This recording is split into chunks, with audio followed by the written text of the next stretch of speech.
Hi, how are you? Welcome to a gorgeous 70-something degree day in Collinsville. Welcome to October and August. All right. The track condition will be moist. We'll let you know how moist it will be, courtesy of the stewards in just a little bit. All right, and changes coming your way as well. Right now, those of you on track, please rise for the playing of our national anthem.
72 degrees, winds out of the northwest, occasionally gusting up to 15 miles an hour. Here are your changes. First, we'll do the scratches, of which there are 4. In the first race, scratch out the 2, Wave of Memories, and the 9, Wish Upon a Flame. 2 and 9 are out of race 1. In the third race, scratch out number 5, Man of Quality. And then down to the 7th race, number 7, Green Grace, is a scratch. I think I mentioned number 5, Man of Quality, in the third race as a scratch. Back to race number 3, reported gelding for the first time, number 7, Last Moon, in race number 3. Jockey changes coming up if you want to catch them on the bottom of your screen. If I'm going too fast for you. 6th race, number 5, Seminole Beach, to be ridden by Javor Simpson. Simpson on number 5, Seminole Beach, in the 6th. In the 7th race, Diva Las Vegas gets Rainier Arietta at 2 pounds over. Arietta on number 5, Diva Las Vegas at +2 in the 7th. And in the 8th and last race, number 2, Lies and Deception, gets Johannes Arangarin. The weight is the same as in the program. Those are your changes for this day. We'll give you the track condition in just a couple of moments. Right now, we'll turn it over to Peter Lurie. Pete? Thank you so much, Keith. And by the way, spiffy shirt. I really do like that. I may have to find out where you got it. Hi, everybody. Yeah, 72 degrees. Obviously, there was some rain, so we'll see how it's going to play out today. And obviously, we'll hopefully have an answer after the first race. But, not a lot to talk about here. I can tell you one thing, though. With the racing consolidating here in the land of Lincoln, the field's getting much bigger here at Fairmount Park, which really gives the indication that prices more could be in the offering, which is always good for horse players. On Tuesday, the big story, at least for me, Eddie Essenprice, yes, as he's like to say it, the senior man, because he's been here longer than anybody else, he had 3 winners on the day. So that's very nice, puts him into 6th place, or actually, yeah, I know 5th place, because there's a tie for 4th. So he'll be in that spot, one behind a couple of the players right now. As you guessed it already, Scotty Becker, no wins on Tuesday, but he still at the top of the Delta Pledge class with 35 winners to date. Jimmy Watkins had a winner. He's got 20.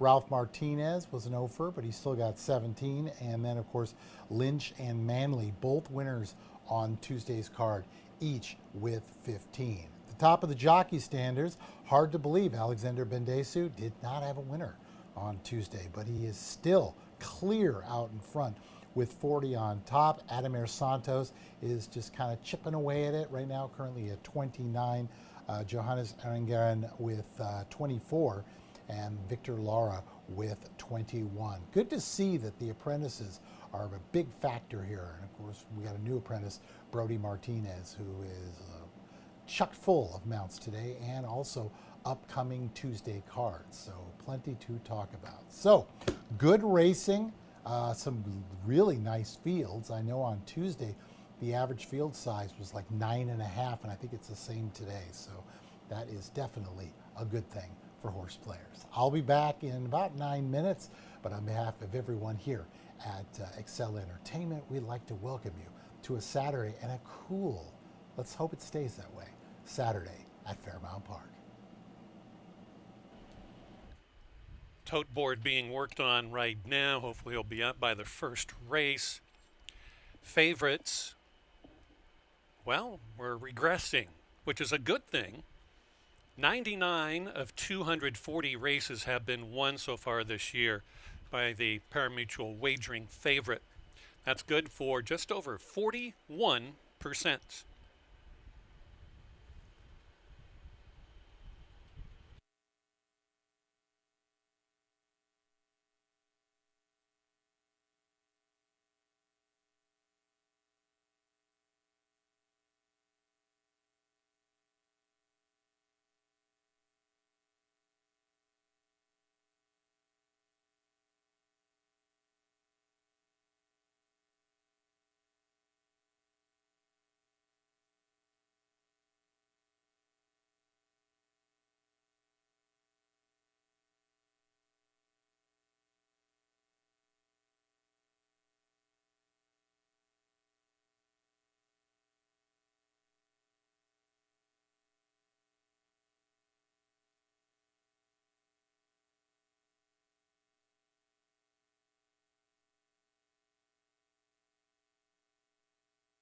15 minutes to post for the opener here on the Saturday card. Welcome to everyone watching, wherever it happens to be, and a lot of you folks who are now part of us here on YouTube with your streaming service. Peter Laurie Ware with you. Good afternoon, everybody. Track is now listed as muddy. That's the official rating here, so it's not sloppy, it's not fast, it's right in the middle there. So I would say tread lightly in this first race. 6 furlongs the distance, maiden claiming 5,000 group. As I mentioned, 2 scratches in the race. The 2-horse Wave of Memories and the 9 Wish Upon a Flame, who I really thought was the player. Now we have to readjust as far as we're approaching the race. Horses are down in the paddock. Let's take a look at the runners.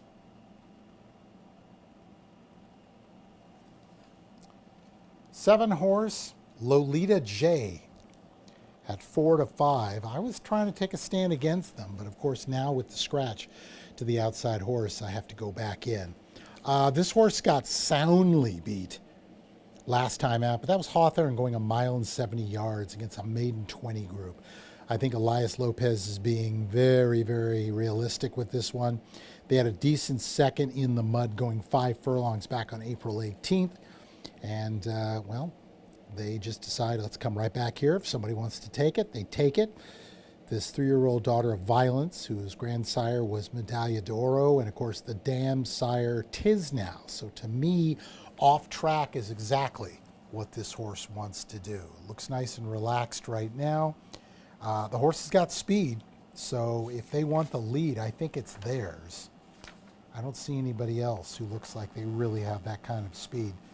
Of course, somebody might invent a new way and say, well, let's give it a shot. But I almost feel like this horse might be a single. We got 2 of them now in the pick 5 pool that we're playing our ticket, but you almost feel like this might have been a single. There's a couple of horses to consider. The horse in the 5 saddlecloth right now, as you can see, being cinched up for trainer Harry Lynch. That is Spicy Cantaloupe. It's been training extremely well coming off that September freshening. The trainer, when he's 90 days or more, 5%, so it's a tough one to make the case for. But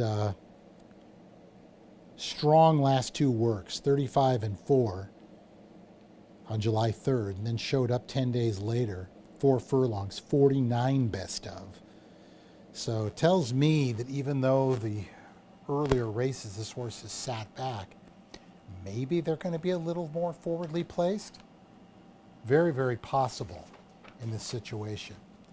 The 4-horse is Cupie Cutie, or Coopy Cutie.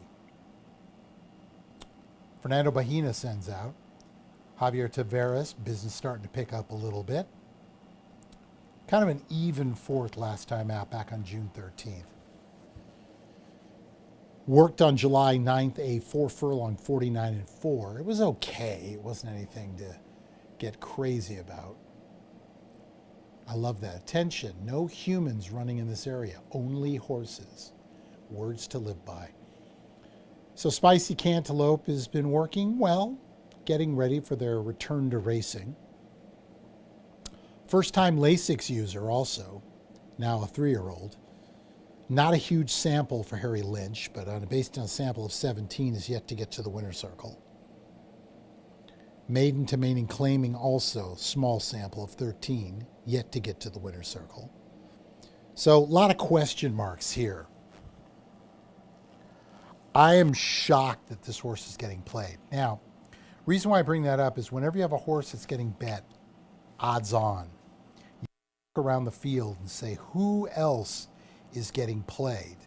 Well, the answer is the 5, Spicy Cantaloupe, and the horse right in front of you, that is the 4, Coopy Cutie. 20 to 1 on the line, 7 to 1 currently.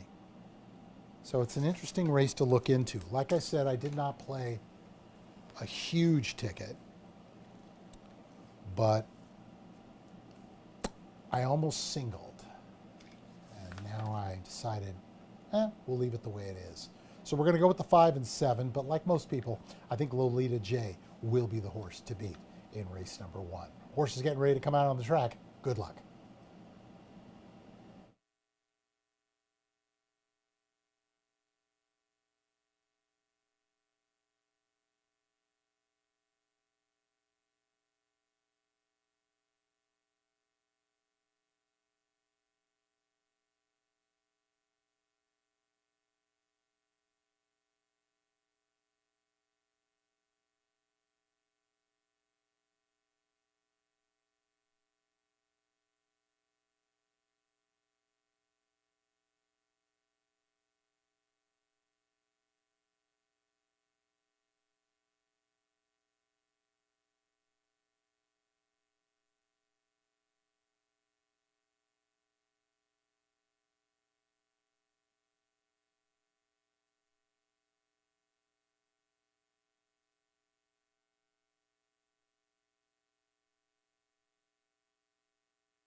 Beautiful job by the track maintenance crew and MJ. We're now harrowed and fast to start. Scratch number 2, scratch number 9 from race number 1. Everything is a sprint today, one turn, except race number 2. We go 5.5 furlongs. The rest are 6 furlong sprints, like this one is. $5,000 filly and mare maiden claiming race. Wagering menu looks this way: win, play, show wagering, early daily double, early pick 3. The 50-cent pick 5 wager, get into that, been paying well. You got your tries, your supers, so get to it. You have just about 5 minutes until the first race.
Still have roughly 2 minutes until they load up. Just over 2 minutes for all wagers. We are going to have intermittent showers all day long.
The field is turned to head to the starting gate.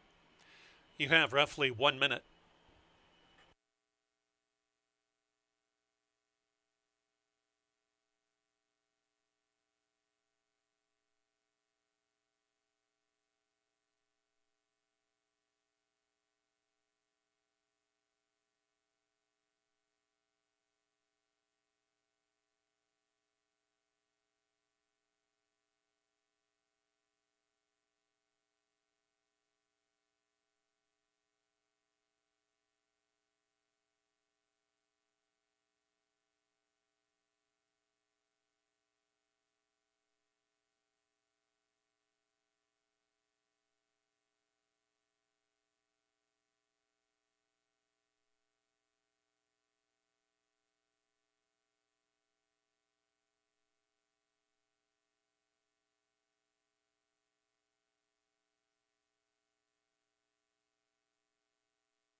Eight Holly Springs just needed a bit of an adjustment. They're going to load in here momentarily and get those final wagers in for the first.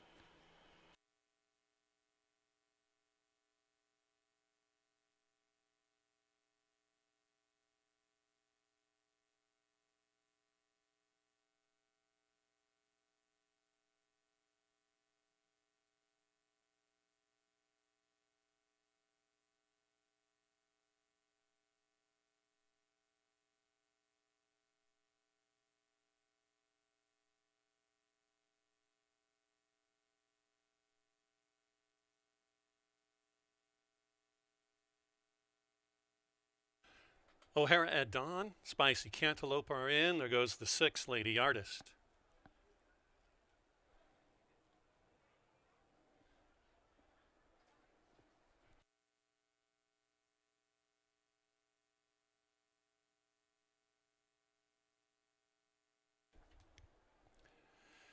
Lolita J and Holly Springs, the last 2.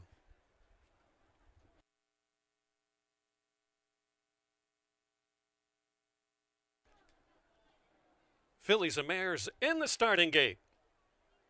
Flag is up, all ready for a Saturday.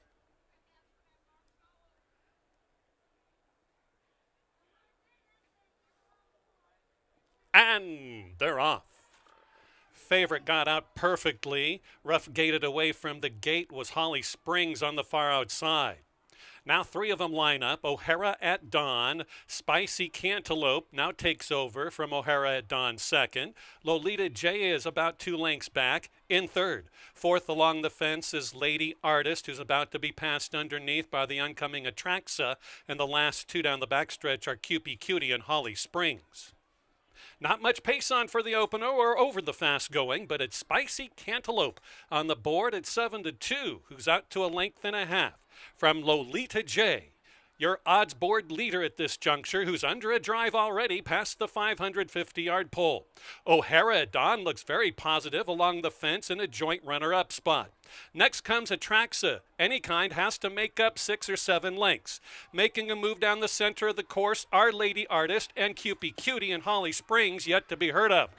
They're turning in for home. It's Spicy Cantaloupe, who has run away from this field, was a huge handful in the paddock, but not on the track. Going to score handily in the opener.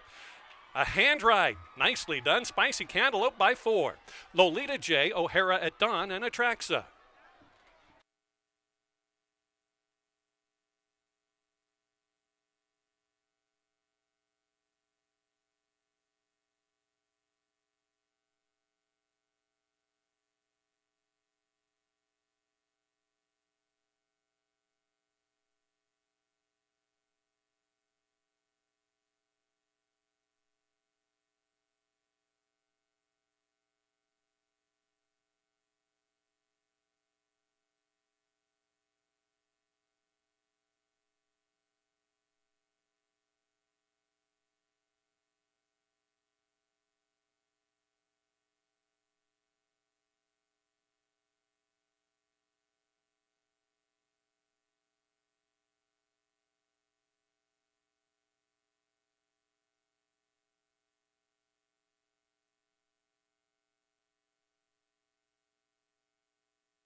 Winner of the first race at 7-2, number 5, Spicy Cantaloupe. And apprentice rider Victor Lara.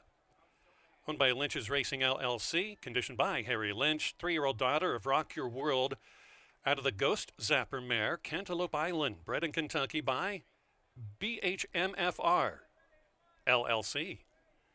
The winning time, 6 furlongs, track listed as fast, 1:12 3/5 of a second, 1:12.74. The 2 and 9 were scratches from race 1. Exacta $11.60, trifecta 50-cent variety, $19.10 super, $13.86. The bell is rung for thoroughbred aftercare donations. Thank you to the connections. Race number 2 on the docket. There are no changes to the field of 8. We sprint 5 1/2 furlongs. $6,250 filly and mare claiming race, non-winners in 2026. That's up in 20 minutes.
Welcome back, everybody. 14 minutes to post for race number 2 to start off another rolling $1 pick 3 and started the early $1 pick 4. Well, track got upgraded very, very quickly before they got up to the track. It went to a fast track. Kudos to the track maintenance crew for getting that thing up and ready. And well, like I said, I thought the most likely horse was the 2-5 favorite, but could not leave out the Harry Lynch trainee. I had a feeling that he might be a little closer to the lead. And not only was he close, he was out on the front end and he went wire to wire. Well done by trainer Harry Lynch, who now finds himself in sole position of 4th place in the trainer standings. This race coming up, 5.5 furlongs, 62.50, non-winners of 1 in a year. And the horses are down in the paddock. No scratches in the field of 8. Let's take a look.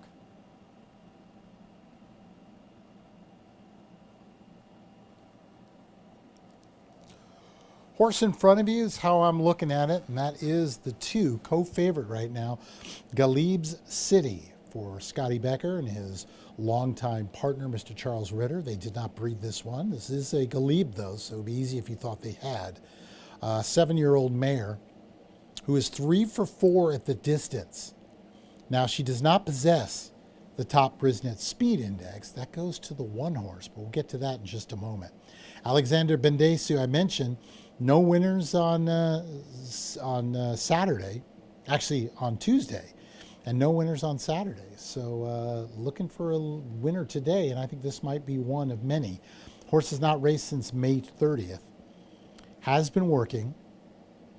In fact, kind of a pedestrian 53 on July 24th. So not sure what's going on there. But I think this horse will be sitting right behind what looks to be a fair amount of speed in this one. And I like the gray, always do. I think the horse makes a lot of sense, and 3-1 is a great price.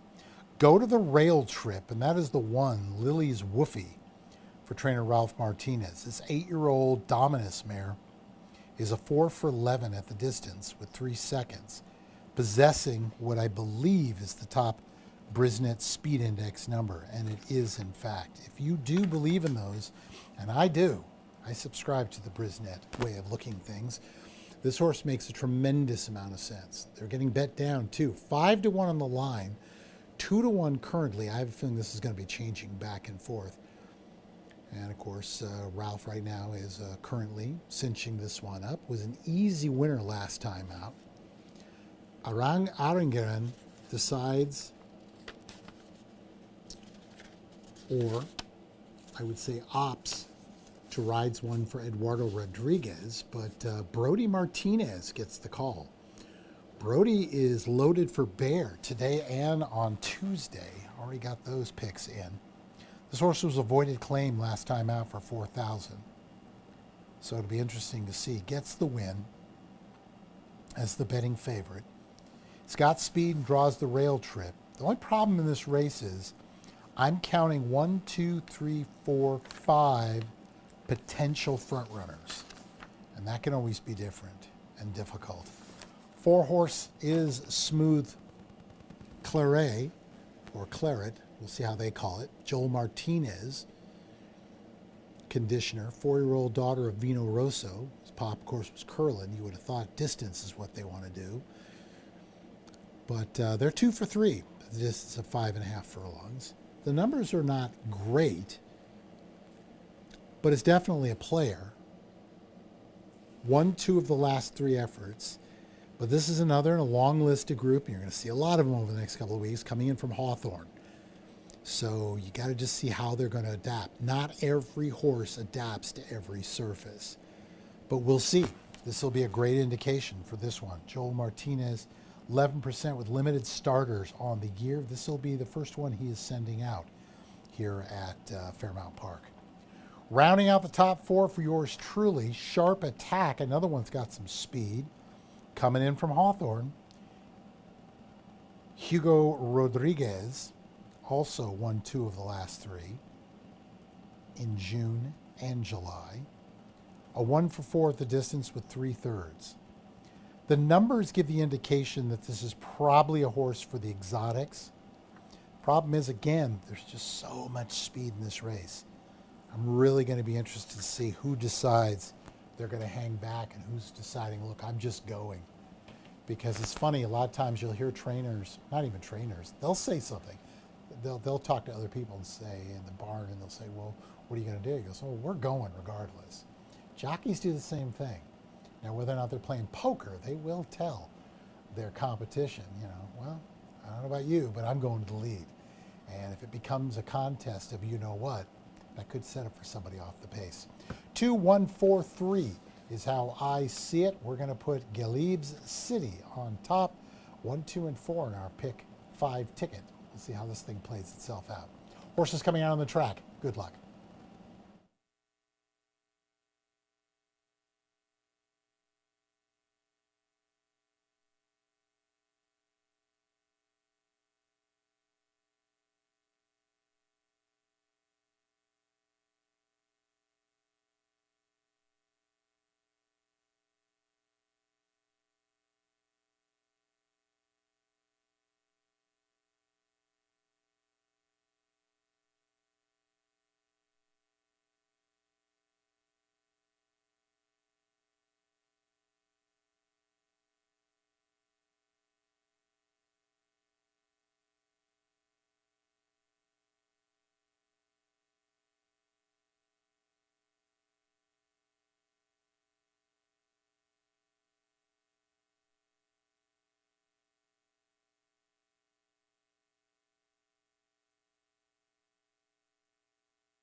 Hey, we got the fillies and mares, 3 years of age and up, that have not won a race yet in 2026, in for the claiming price, sales price of $6,250.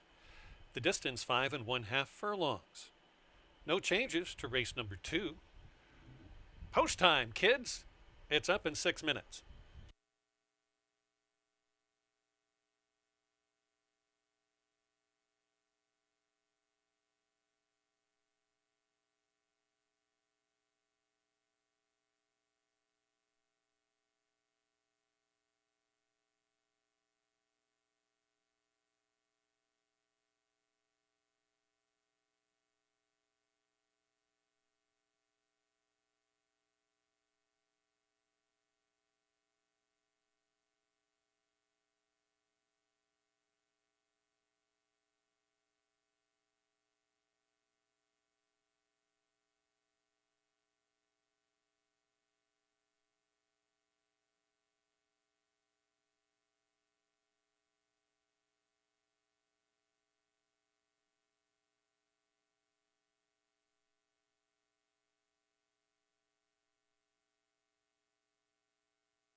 Still have a very long minute until race 2.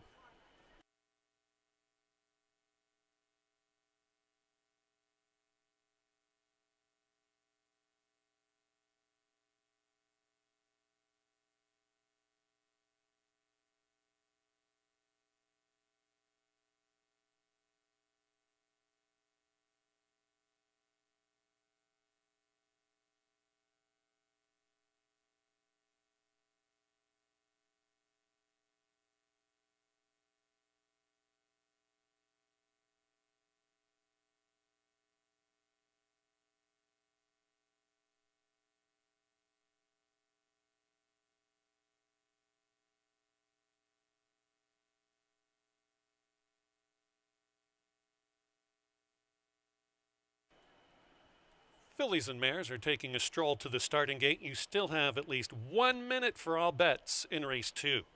It starts the early dollar pick 4.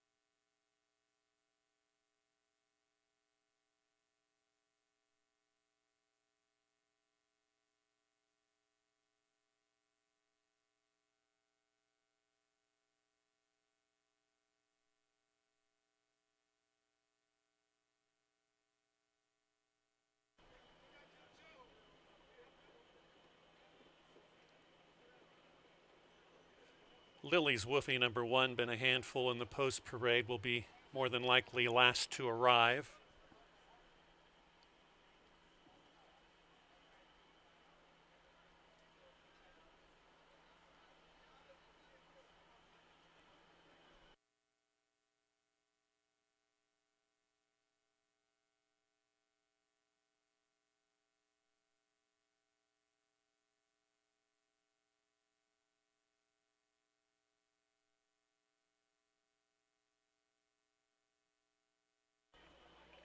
Less than a minute for all wagers, less than a minute.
Still waiting on number 1, Lily's Woofy. They're going to try to get her around again.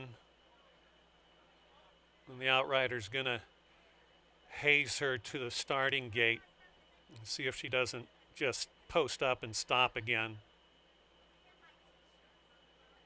That's why we're holding things up now.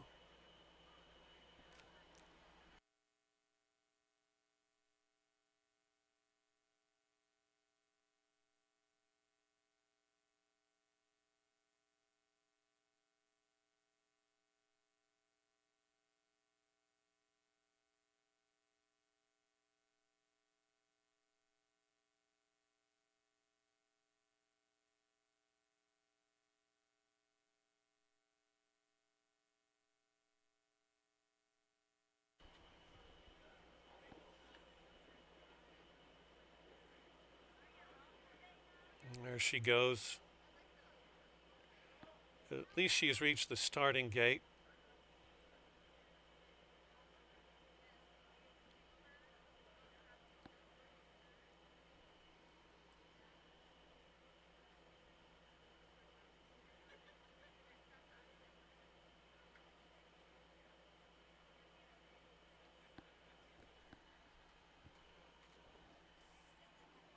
Brody Martinez, who had a good story on him this past week on the TV. Assistants trying to load in Lily's Woofy.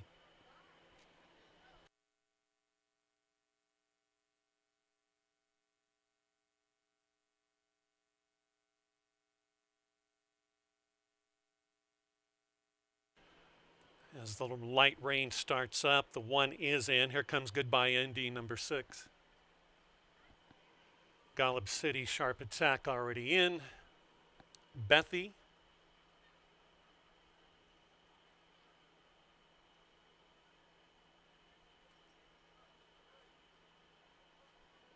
Goodbye Indy steps up, Smooth Claret.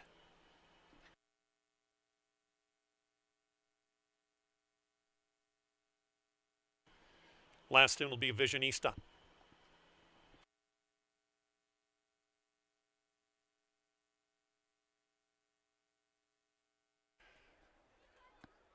The 3 is having troubles in the gate, settling down. So is the 2. Visionista is in, all set. And they're off.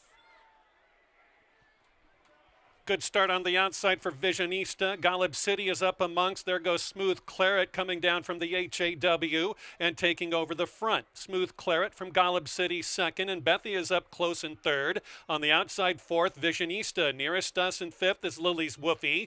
Inside of runners is Sharp Attack and trying to maintain a decent status and is rolling on up between rivals. Fashionista got spit out there and is back in sixth. And next comes Frosted Eclair, who's not interested, and Goodbye Indy is toiling far back. On the front, Golub City is now gone from third to fourth and is running alongside the other gray, Bethy. But on the front, it's Lily's Woofy, who had no interest in the post parade and now takes him around the turn down the stretch. On the inside, Golub City is gaining. Bethy has to go now. Visionista is lining up. Not today for the rest. It's all Lily's Woofy. Here comes Visionista. Visionista. Another one for Venezuela. Lily's Woofy second. Smooth Claret was third, and then Bethy was fourth.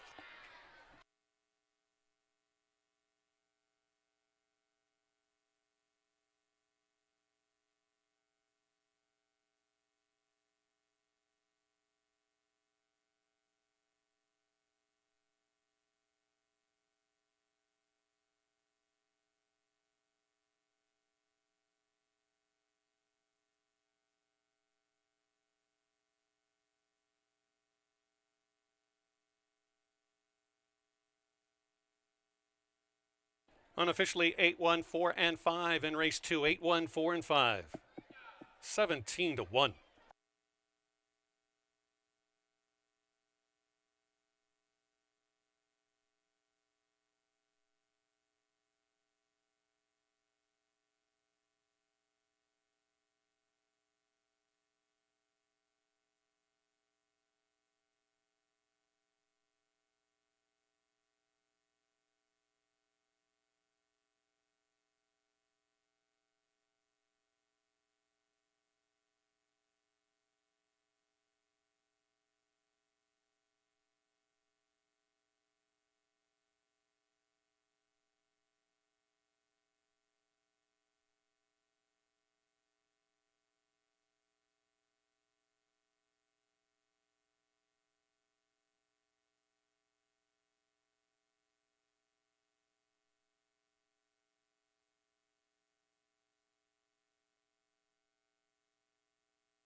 That is the early daily double won by the 2 apprentice riders from Venezuela, Victor Lara and now Johanna Sarangarin.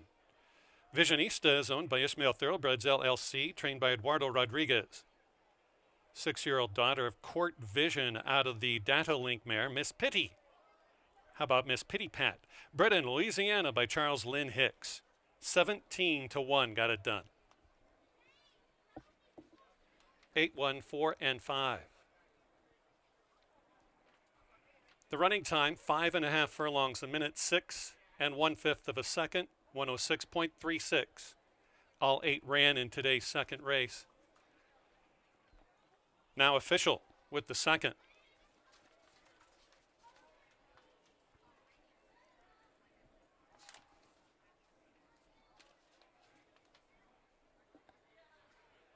Prices Visionista $35.40 for a $2 ticket, $13.40 to place, $4.80 to show. Lily's Woofy, $5.20 to place, $3.40 to show. More money, more donations for Thoroughbred Aftercare. Smooth Claret, $2.80 to show. The Exacta on $1, $122.90. Trifecta, $174.65. The early double, 5 with 8, $53.10. The 10-cent Superfecta, $183.29 for a dime. Upcoming third race to sprint 6 furlongs, $5,000 the claiming price. Non-winners a 2 lifetime. The 7 Last Moon is a gelding. The 5 Man of Quality is scratched. Post time for the third race. It comes up in 20 minutes.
15 minutes to post for race number 3, kicking off another $1 pick 3. Welcome back, everyone. Well, like I said, Johannes Arangaren decided she had a choice, and she opted for the right one. She gets the victory at a nice price there with Visionista in race number 2. Turn the page, 6 furlongs the distance of 5,000 non-winners of 2 lifetime. These are 3-year-olds and upward. These are the boys. Scratching the race, take out the 5. Man of quality. Let's take a look at the rest of the runners.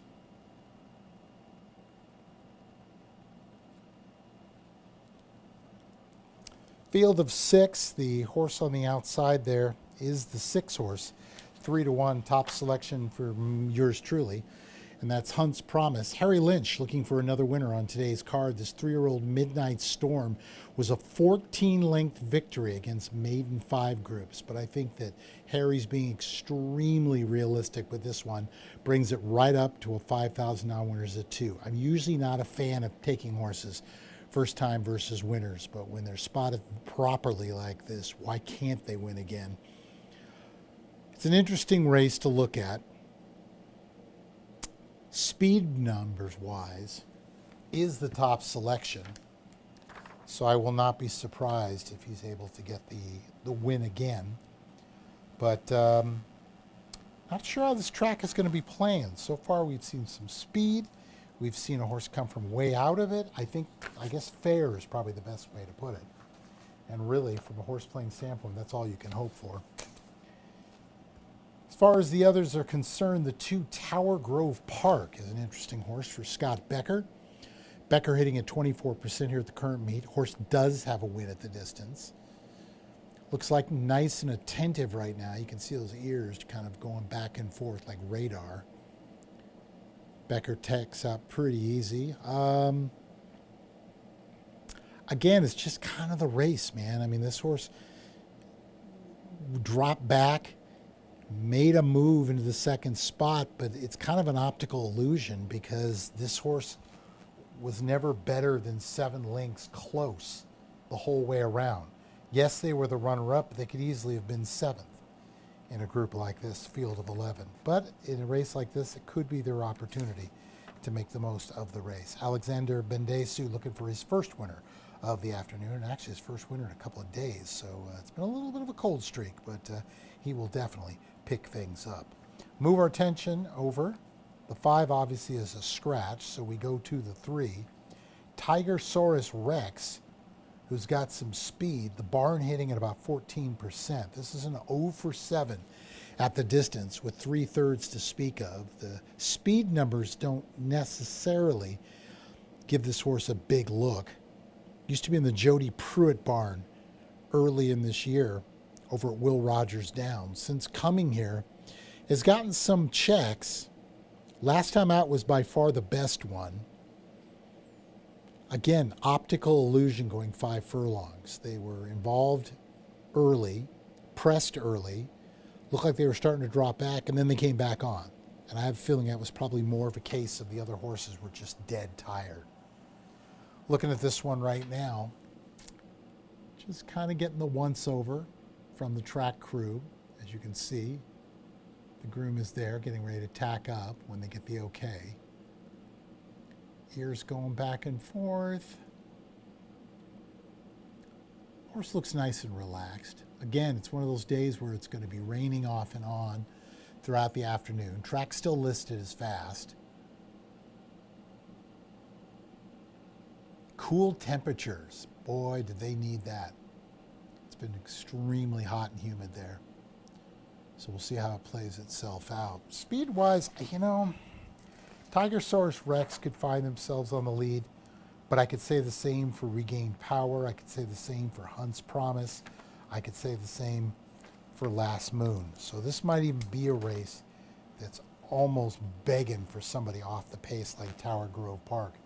It's kind of why I put this horse second. Didn't have a lot of faith in it, but I also believe if there is a pace meltdown, this is probably the most likely to get the money. So 6-2-3 is how we're going to see it in this upcoming race. We're going to stick with the 6. Hunt's Promise, currently at 7-2. Decent price.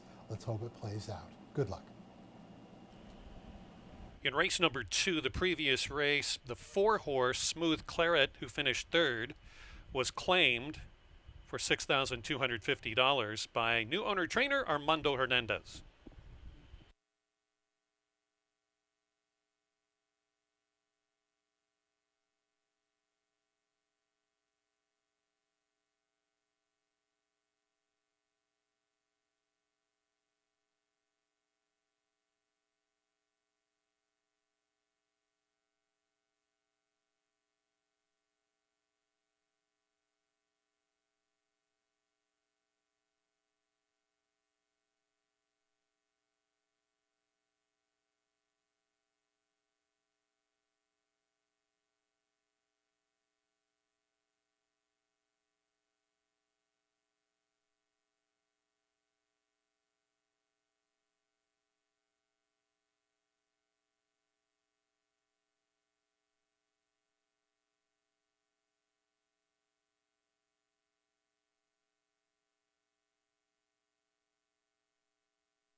In the third race coming up in just 6 minutes, we travel 3/4 of a mile, $5,000 the claiming price for 3-year-olds and up that have never won 2.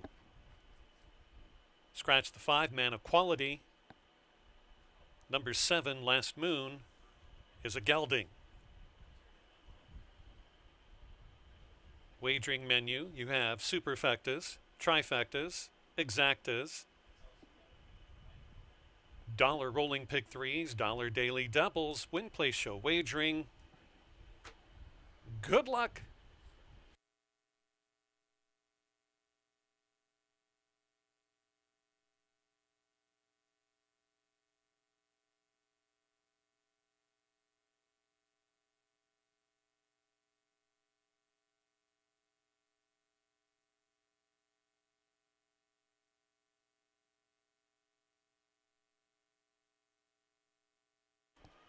Next live racing card happens this coming Tuesday at 1:30 Central Time.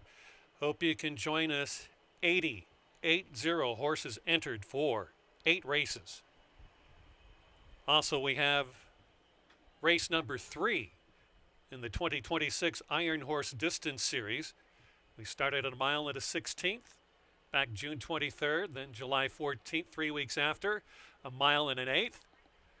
And now coming up Tuesday, we go the Derby distance of the Kentucky Derby, 1 mile and a quarter. The purse is $20,000. 9 are entered. Should be a lot of fun. Some distance races along with sprints. 8 races featuring 80 horses entered. Join us at 1:30 Central. Race number 3, just about 5 minutes away.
Just about 2 minutes for all wagers in the third. 2 minutes.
Horses circling in front of the gate for race number 3. Still have an extra minute.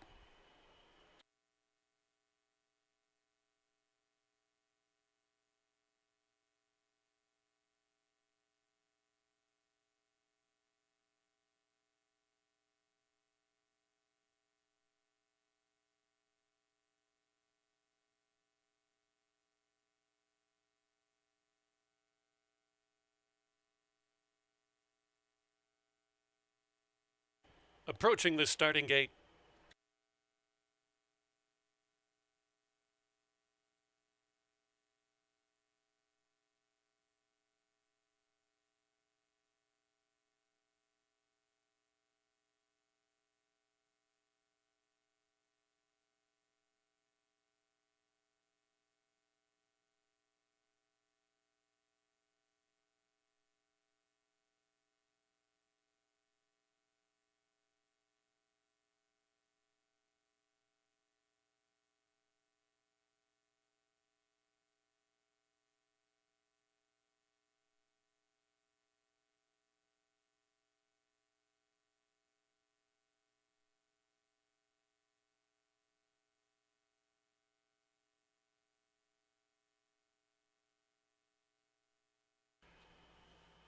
Field of 6. Loading in. Sneaky Feet steps up. Regained Power at 5-1. Good betting board. Nothing higher than 9-1.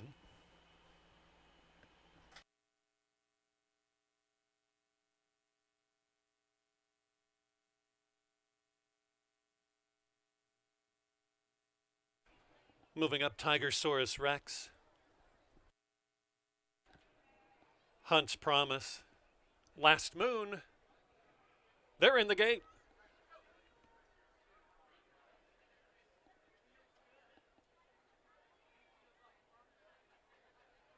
Hopping at the start, really lugging in is Hunt's Promise. Out very well is that same name, Hunt's Promise, who has the lead from Regained Power, who's up close and now recaptures the front. Back in third along the fence, patiently handled is Tigersaurus Rex. Last Moon is fourth and moving up. Far back, Tower Grove Park, the lone Illini bred, who's running in fifth and on the move wider. Last horse away down the back stretch is Sneaky Feet by about 9 or 10 lengths back of Regained Power. Out by 3/4 of a length from Hunt's Promise in second.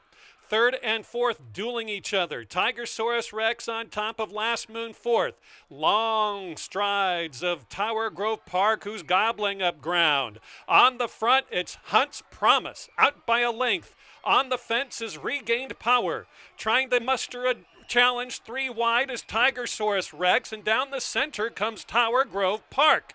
Switching in and out, here comes Tigersaurus Rex to capture the lead. Flying is Tower Grove Park down the center, but can't catch Tigersaurus Rex at 8-1. Gonna win by about 3.5. Photo for second that goes to Tower Grove Park over Hunt's Promise. It was Sneaky Feet for fourth.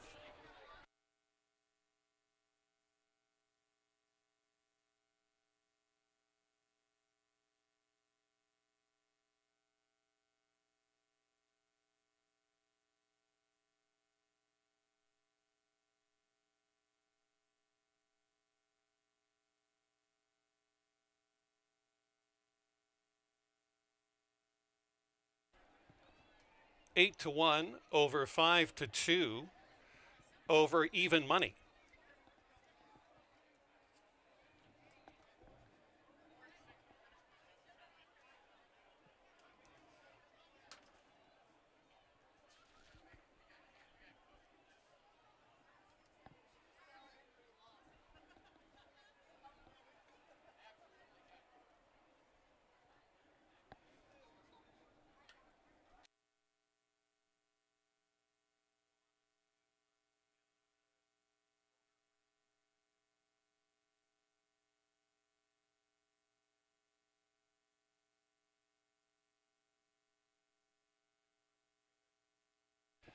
Jockeys claim a foul. Hold your tickets. 2 versus 3.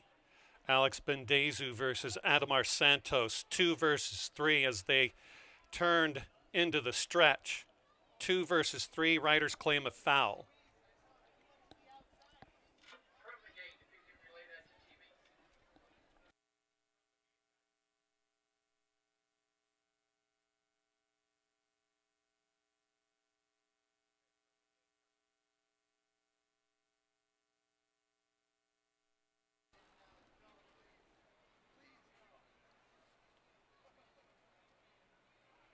So you can see what they're looking at the head on. It's not in the stretch. It is the first couple of steps after the starting gate. So 2 has waged an objection at the start versus the 3.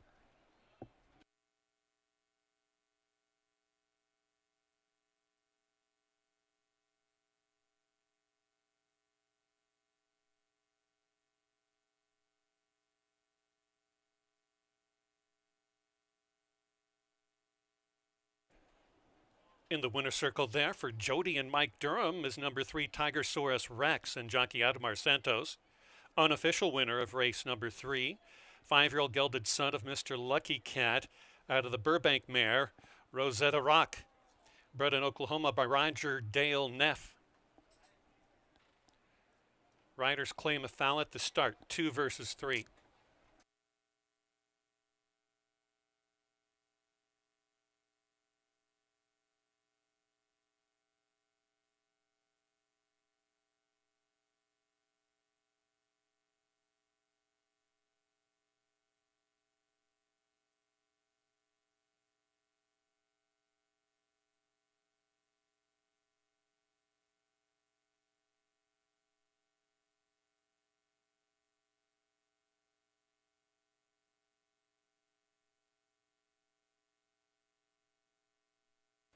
I will tell you now, number 2 Tower Grove Park was claimed out of the third race for $5,000 by new owner Carlos Hernandez and new trainer Fernando Bahena. Number 2 Tower Grove Park claimed out of the third race.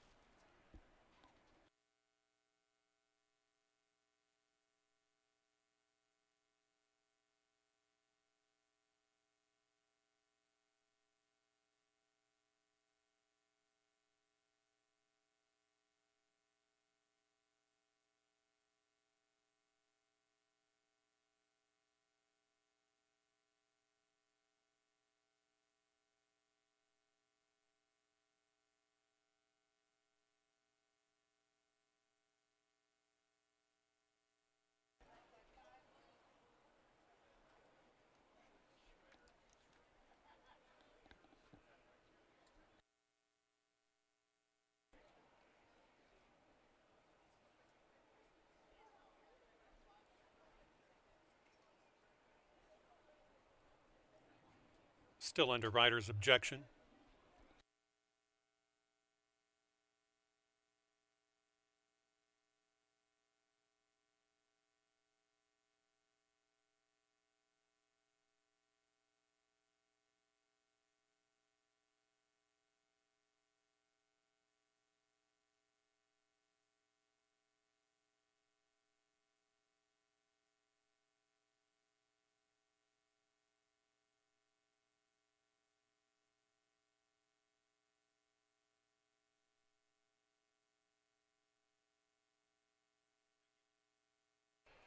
After reviewing the video,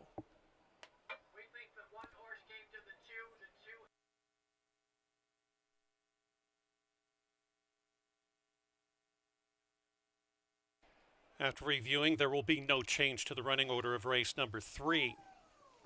The judges ruled that the 1 Sneaky Feet came into the 2 as well, thus knocking the 2 hind end out from under just a little bit.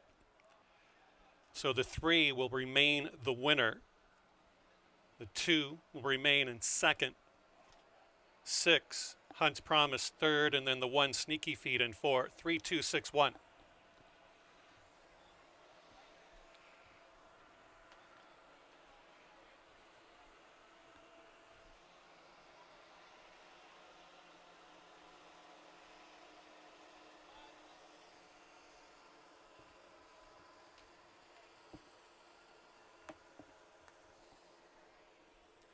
Here are your prices. Tigersaurus Rex, $19 for the win, $7.40 to place, $3.40 to show. Tower Grove Park, $3.60 and $2.10. Hunt's Promise, $2.20. Exacta, $34.30. The early pick three. Hello. 5, 8, and 3 on $1, $751.90. More prices. The trifecta, 3, 2, 6, $38.35. Race 2 and 3 double, 8 with 3, $100. The 10-cent superfecta, $13. That can't be right. We'll get that back to you. The 10-cent superfecta was $13. Okay. Moving along again with the claim of the 2 Tower Grove Park for Carlos Hernandez, new trainer Fernando Bahena. Race number 4 coming up at 6 furlongs, $20,000 Illinois bred or foaled, 3-year-olds and up. Non-winners of 3 or in for the $20,000 claiming price. Post time for that coming up in just 19 minutes.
15 minutes to post for race number 4 coming up. Hey, listen, I said bigger fields and a lot of horses coming from out of town. That's going to change things up a bit. And right now, not off the greatest starts for yours truly or my partner in crime. But for those of you who've been hitting, the early pick 3, crazy, $751. That gives you an idea of where this money is at. Oof. If you hit it, well done. The 4th race coming up is a 6 furlong. These are Illinois bred, 20,000 non-winners of 3 lifetime optional claiming, you guessed it, 39,500 in the pool. If you are by chance an owner of Illinois breds, you need to get them to Fairmount Park. The money is here. Horses getting ready, 14 minutes to post. Let's go down and take a look at the runners.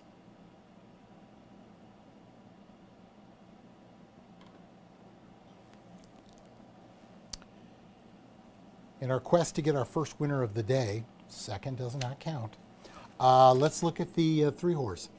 5 o'clock Charlie. Well, you know my love of this horse, although for me, excuse me, it's been a bit of a money burner. 3 races in a row, runner-up performance. But I mean, you know, 5 o'clock Charlie's getting the job done for owner and breeder Cynthia Rush and Jimmy Watkins. This horse, 1 win from 11 starts at the distance, but 5 seconds. A lot of people would say, well, this is a horse for the exotics. I agree. However, I do think that this is their opportunity. Right now, we're getting some value, though. We're getting 3 to 1. If we can maintain that, this might be a good way to start getting things rolling just a little bit. I like the way the horse is sitting. There is some speed to the outside in the 4 horse Baby I'm Hammered, but I think 5 o'clock Charlie is the one. Showing a lot of fight. Last time out, very unlucky to lose that race in the mud. Back to a fast track. Let's hope Ademir Santos can pick up another winner on the day. Move our attention to the rail trip, and that is the 1, Dream Gold. 1 for 5 at the distance for Steve Fridley. Fridley hitting at a good number, 15%. He's getting the job done with the horses he has. There you can see right now with those ears going forward.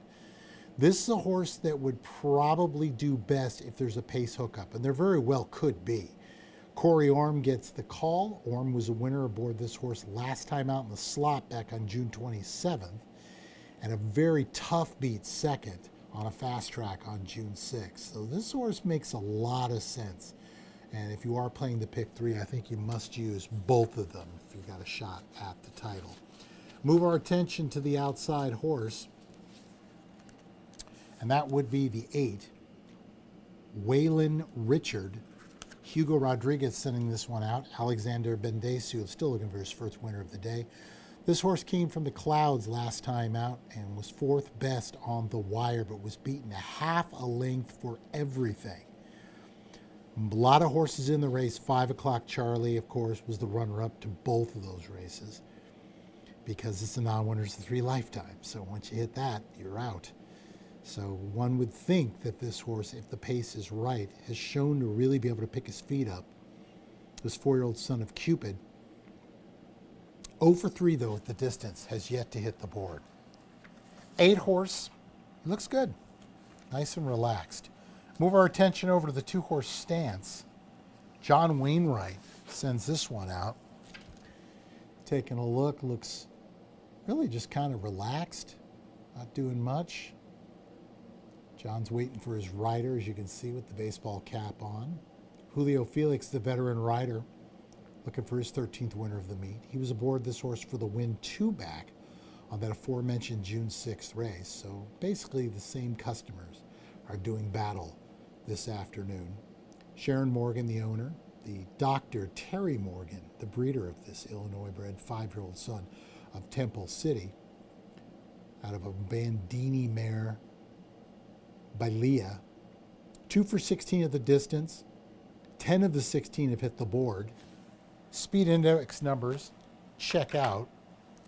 This is one that will probably be in that position where if there is any kind of a pace hookup, this is the one who gets first run on the field. So we've got double, exacta, try, pick 3 for $1, and of course the 10-cent superfecta being offered. Field of 8 going postward. We're going to stick with the 3-horse, 3-1, fair price on 5 o'clock Charlie. Hopefully, 5 o'clock Charlie is a winner today. Good luck.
Race number 4 distance is 3/4 of a mile.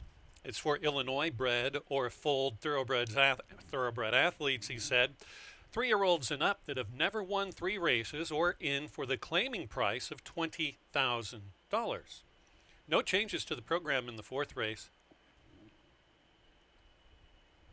You have 10-cent superfectas, win, play, show wagering, trifecta, exacta, rolling doubles, rolling pick threes. Best of luck to you. Track is fast.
4 minutes.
Two minutes.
Fourth race field is headed towards the starting gate.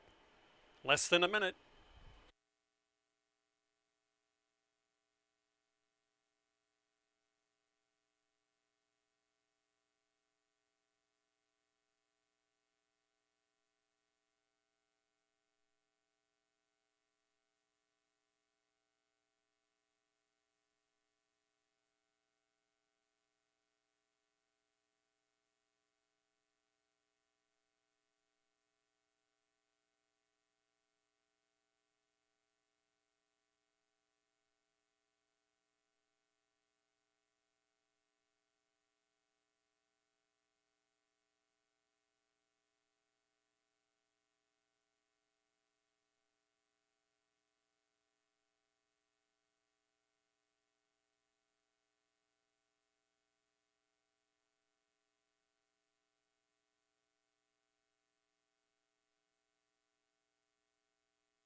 Field moving in, cool thing. Span. Along the rail is Dream Gold.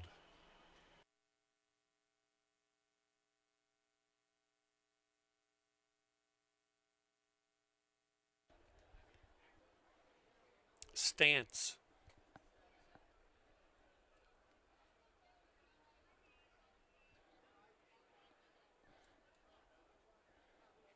Keeping the one-syllable theme, Steve.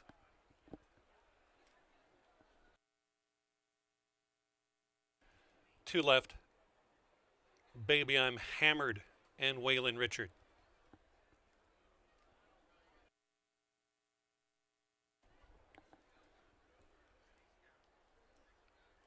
They're in the gate. Acting up is Cool Thing.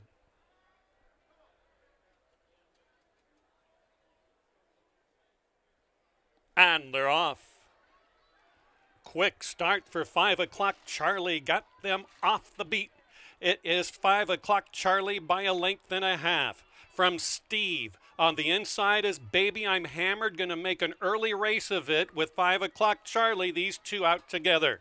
Back in third is Steve. Fourth and fifth and sixth. Outside in is Span. Spit out there is Cool Thing. Moving on up is Stance. And back we have Waylon Richard.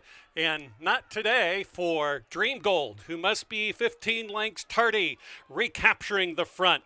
Around the turn, 5 o'clock Charlie out by 3. Here's the oncoming bid from Steve, who's gobbling up ground and going right after 5 o'clock Charlie. Swung out wide as Baby I'm Hammered. Into the bridle comes Cool Thing, back between rivals.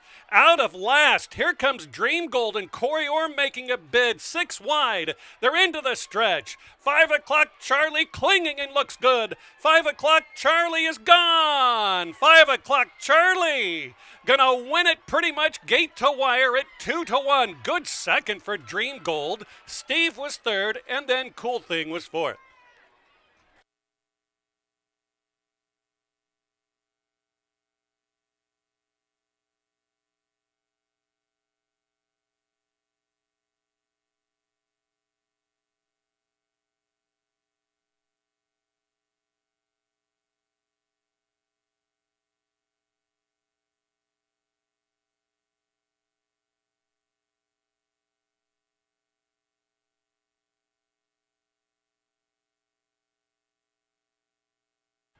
Three, 1, 6, and 5.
Welcome back to the winners and closer winner of today's fourth race. Number 3, 5 o'clock Charlie and jockey Adamar Santos with a riding double.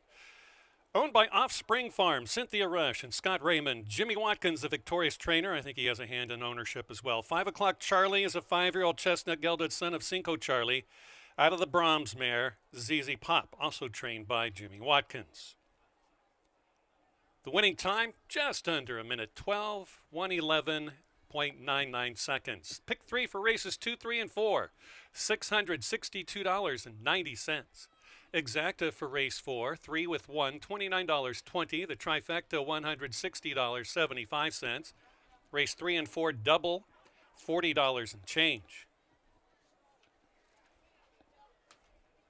First favorite on the card to win today. In the upcoming 5th race, the Wally Weekly Memorial Race, $10,000 allowance optional claiming race for fillies and mares 3 years of age and up. Post time for race number 5 with no changes in 19 minutes.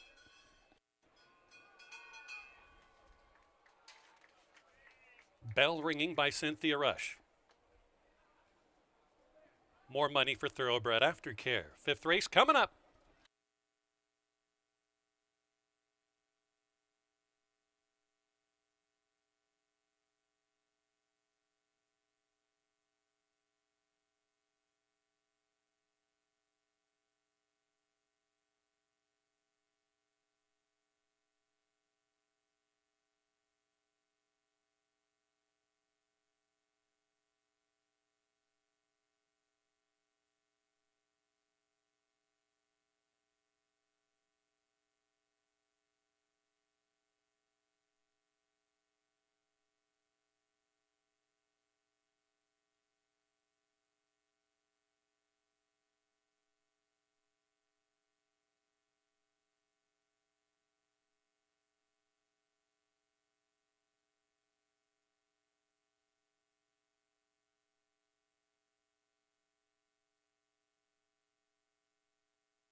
Welcome back, everyone. For those of you watching, especially out on the YouTube streaming channel, we'd like to welcome you here to our upcoming fifth race on the card to start off the late pick four on our Saturday card. Congratulations out to Jimmy Watkins, 5 o'clock Charlie, who'd been the runner-up in the previous 3 races. Got the job done today, so we're very, very happy for him to get that job also for his longtime confidant and co-breeder, Cynthia Rush. Fifth race on the card coming up. This is a 6 furlongs event. These are optional claiming 10,000 non-winners of one other event. It's open company, so the purse at $19,000. Looks like a field of 9, no scratches at this point. Let's take a look at the runners.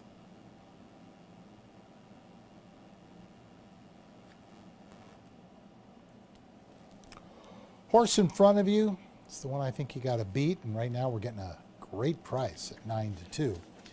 That would be the 6-horse Global Tour. Looks like a back-to-back for Jimmy Watkins.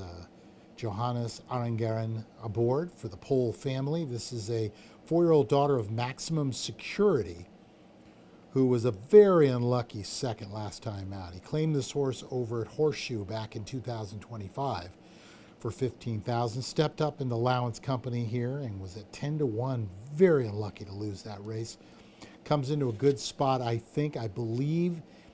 May not be the controlling speed in the race because the one, Smoke, the current betting favorite, is getting well played here. But I don't like the way Smoke dropped that lead last time out. So I think Global Tour will be the one sitting on the outside flank. 1 run to go, and hopefully it is the best one. Looking at the horse right now, I wouldn't say that's hesitating. Ears kind of going back and forth.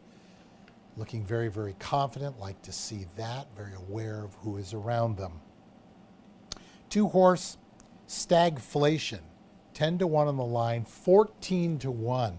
Little bit of a price plays for yours truly.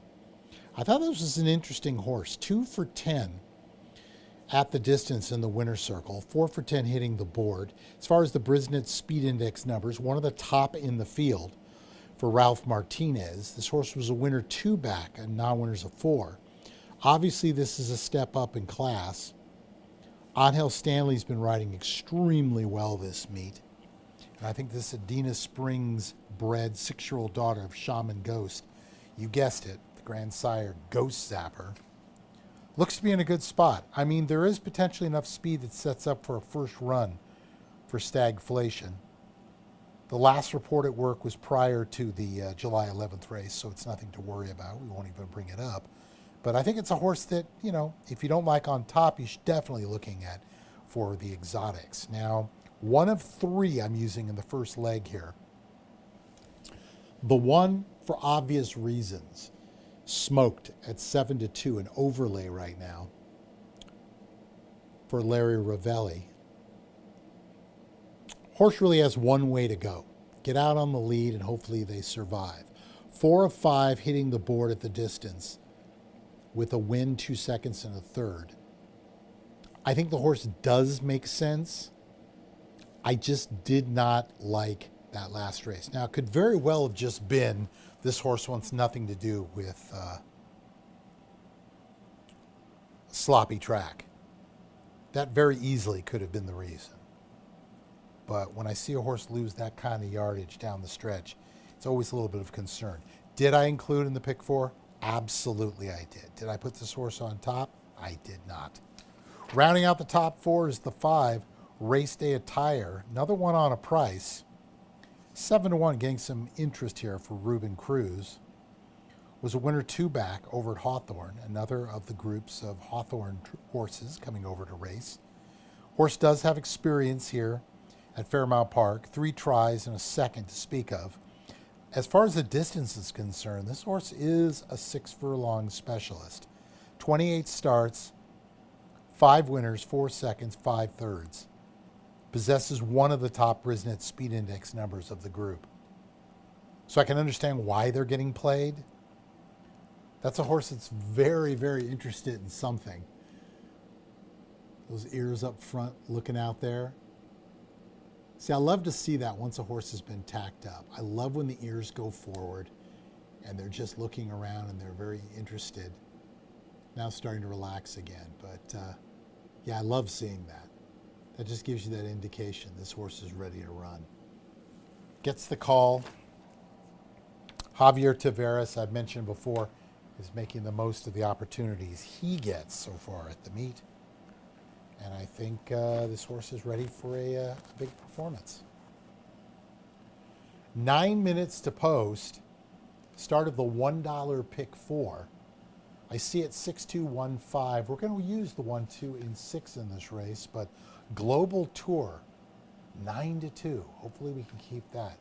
Let's get that momentum and keep it going. Jimmy Watkins looking for back-to-back winners on today's card. Good luck.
Race number 5 is the Wally Weekly Memorial Race at 6 furlongs, $10,000 allowance optional claiming race for fillies and mares 3 years of age and up, non-winners of a race other than or in for the $10,000 optional tag.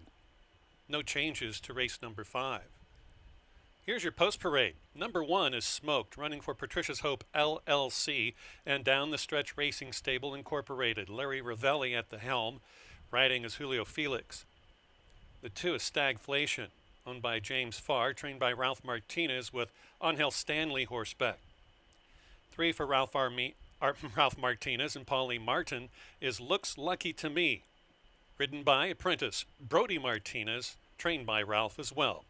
The 4 Betty Pack for Elaine Bierman, trained by Jimmy Watkins. The rider is Admar Santos. 5 is Race Day Attire for Ruben Cruz Jr., owner and trainer with Javier Tavares. Number 6, Global Tour, co-owned by Dennis and Stephen Pohl, trained by Jimmy Watkins with Johanna Sarangarin aboard. 7, Natalia's Rap, Charles Ritter and Scott Becker co-owned. Scott Becker trains with Travis Wales aboard. Number 8, Chance Taker, another for Ritter and Becker. Scott Becker trains. The 8th rider is Alexander Bendezu. And number 9 for JP Stable Incorporated, Hugo Rodriguez trains Wampus Kitten with Luis Colon. Field of 9 to go to the gate for 6 furlongs of fun, post time in just 5 minutes.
Less than 3 minutes until the 5th race. And the late pick 4, less than 3 minutes.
1 minute.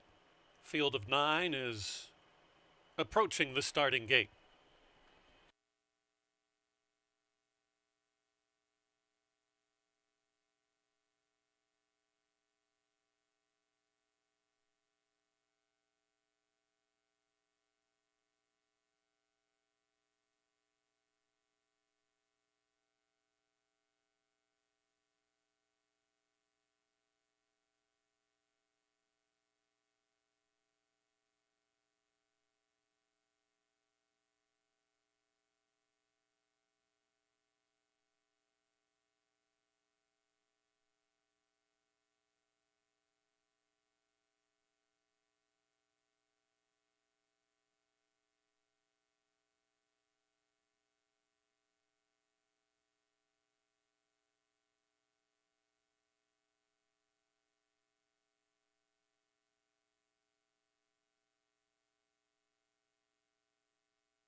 They've reached the gate, loading in.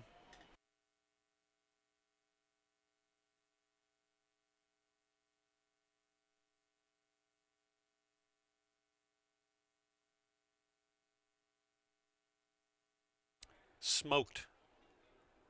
Stagflation moves up.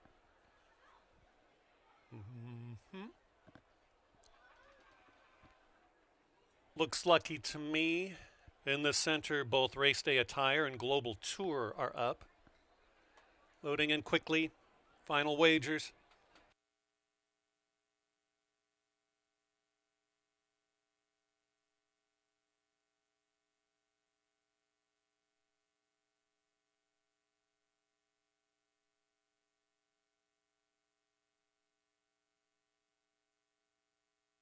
Waiting on Natalia's wrap.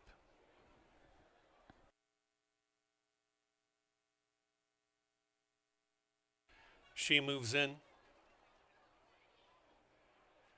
2 left. Betty Pack and Chance Taker. And then Wampus Kitten. That should be 3.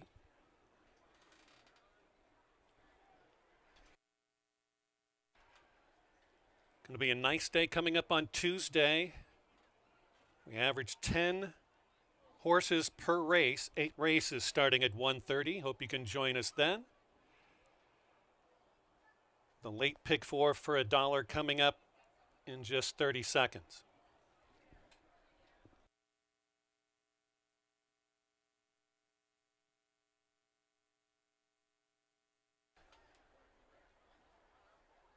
Issues with the 7 not standing right in the starting gate.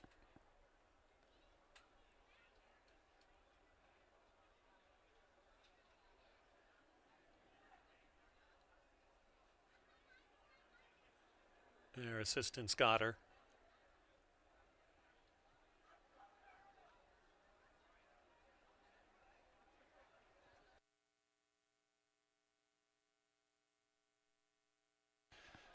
So they backed out the 7, Natalia's wrap. Try to load her in again.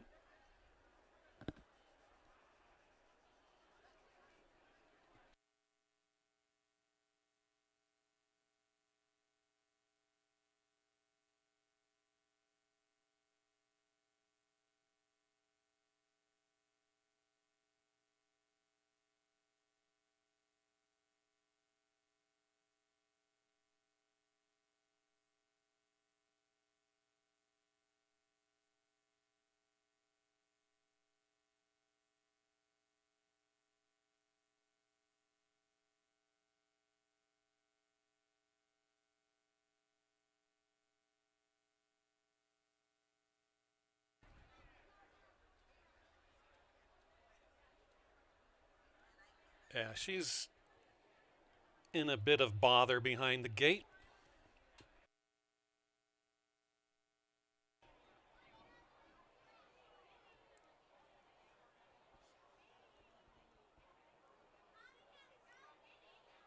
Looks like she's locked away. Now there goes Chance Taker and then the 9.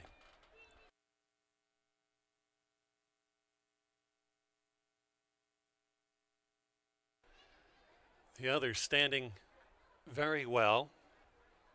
Chance Taker is in. Here comes Wampus Kitten.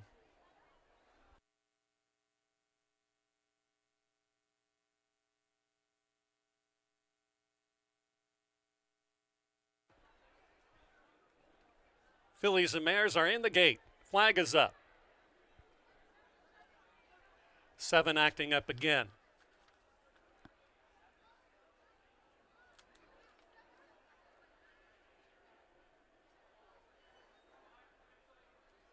She keeps acting up. And they're off in the Wally Weekly Memorial. Good break. On the outside, here comes Chance Taker with Wampus Kitten. They get out and smoked. Smoke's going to go to the front with Betty Pack up close in second. Then it's Wampus Kitten on the outside, moving on through, flashing some pace. Global Tour is gaining all the way up to a joint leadership and goes right by Smoked. It's Global Tour, Smoked, first and second. They're right together. Stagflation on the inside of Wampus Kitten. They run a joint third and fourth. Next and fifth, settling down is Betty Pack with the ears pinned back. About 6 off the front is Race Day Attire, passed on the outside by Chance Taker. And the last 2 are Looks Lucky to Me and Natalia's Rap. They run as a team from far back. Good speed from Wampus Kitten. Smoked is now second. They're circling in. Stagflation a long shot. Chance. On the rail, it's opened up for Smoke if good enough. Here comes Betty Pack along the fence, who's gaining wider to Looks Lucky to Me, who's challenging late. Wrong lead is Stagflation. They all have to catch Wampus Kitten. Wampus Kitten at 6-1 will score. Looks Lucky to Me second. Stagflation was third, and then it was Smoked for fourth.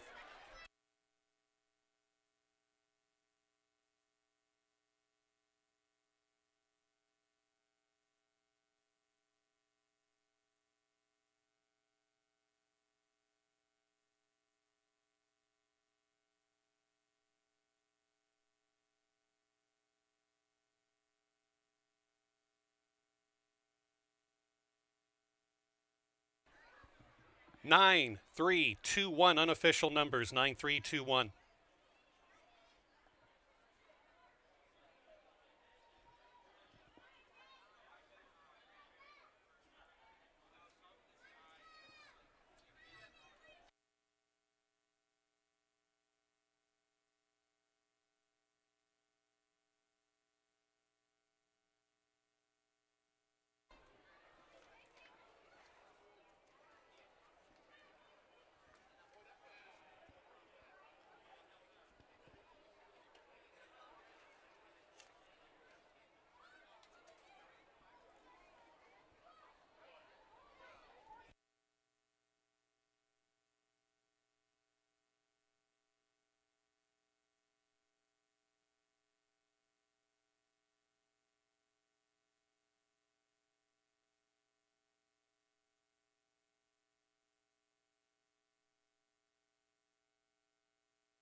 The winner of the Wally Weekly Memorial, race number 5, is number 9, Wampus Kitten and Junkie Luis Colon. Owned by JP Stable Incorporated, Hugo Rodriguez, 5-year-old chestnut daughter of Catalina Cruiser, out of the Henny Hughes mare, Miss Luna, bred in Kentucky by Springland Farm. The winning time, 1:12 and 1/5 of a second. 112.31 second, paid $14.60, $885. Looks Lucky to Me, $920 and $560. Stagflation, $8 to show. The Exacta, almost $70. Trifecta, $378.25. Race 4 and 5, Daily Double, $63.80. The early pick 4 pays 2 of 4. Pick 3 for races 3, 4, and 5 will get you back. Hey, pick 5, 3 of 5, $63.40. Yikes. Congratulations if you found that. Again, the early pick 4, 2 of 4 for $40.30. And the pick 5 will get you back 3 of 5. 10-cent superfecta for race 5. 9, 3, 2, and 1, $312.21 for a dime. Pick 3 paid 2 of 3. And the pick 5, 3 of 5, $63.40. All 9 ran in today's 5th. Coming up in the 10th race, Javor Simpson to ride number 5, Seminole Beach. That's your lone change for the upcoming 6th race. Post time for that comes up in 19 minutes.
12 minutes to post for race number 6, final pick 3 of the afternoon. Welcome back, everybody, as we're looking at the field here. 6 furlongs, optional claiming 10,000. Non-winners are 1. These are open company. Congratulations out to Luis Colon. That was a big turnaround, that last race for Wampus Kitten. Had shown no form like that, but all of a sudden, voila, made the move and was able to go on with it for a big win. For those of you who hit that, congratulations, well played. Let's talk about this race. These, again, are 3-year-olds and upward, or winners of a race other than maiden claiming, waiver, or starter, or state bred, or an optional claiming price of 10,000. That, my friends, is a condition. No scratches in the field of 10. For those of you watching right now over at YouTube, the fields, I believe, are just going to be getting bigger. You're going to want to come on out to Fairmount Park and do a little watching wagering right here on our home turf. Meanwhile, let's get right to it. Horses are down the paddock. Let's take a look.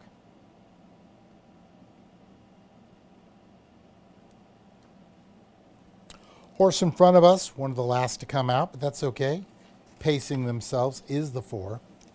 I believe it's pronounced Criso Alogo. This is a 5-year-old Bolt d'Oro, whose pop was Medaglia d'Oro. 14 starts at the distance of 6 furlongs, 3 winners, a second and 2 thirds. I believe possesses the top Brisnet number for speed in this group. And right now we're getting a huge price of 8-1. I don't think that's going to last forever, but if it does, hey, fantastic. Hard to believe, Alexander Bendesu, still no winner today, has not won in 2 days. This would be 3 if he was not to go through.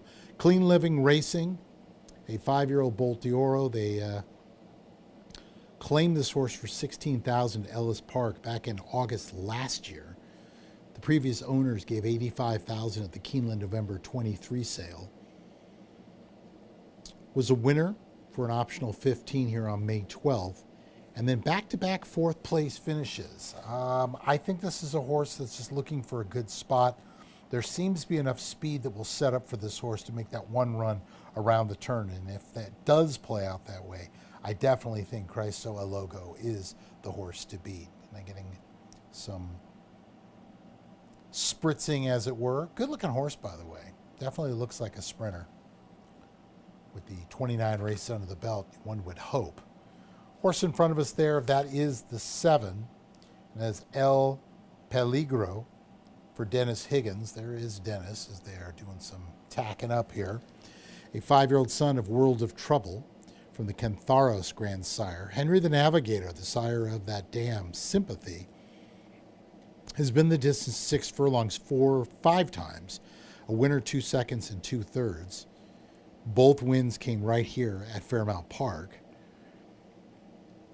Was a runaway winner last time out. This was a horse that was previously in the Jimmy Watkins barn last year. Their first induction was an easy win, but now they're stepping up from a 10,000 non-winners at 3 into allowance company. It's always going to be a significant move up in class for this one, so I'm looking into a good spot. Adamir Santos, I'm telling you, man, figured he started out slow, but he's been punching in bunches the last month, and we'll see if he can catch Alexander Bendesu, but looks to be in a good spot. Probably the controlling speed in the race. And I thought if you were playing the late pick 3, and we are, because that's all we got still alive, I would definitely use this horse. Rounding out that top 3, the 3 horses, Handsome Herb, currently the 4-5 favorite. I thought it was very interesting that nor I nor Keith Nelson have this horse first or second. I think what it comes down to, yes, they were an easy winner against state breds back on June 23rd. They don't have any speed, at least that I think, for John Wainwright. But that's when John will surprise you. I think this is a horse, actually, I'm sorry, I'm looking at the wrong horse. Armando Hernandez, the conditioner. This horse was a good second, 2 back, and then they decided to go to Churchill Downs, and it just did not work in their favor. Probably facing much tougher than they would be facing today.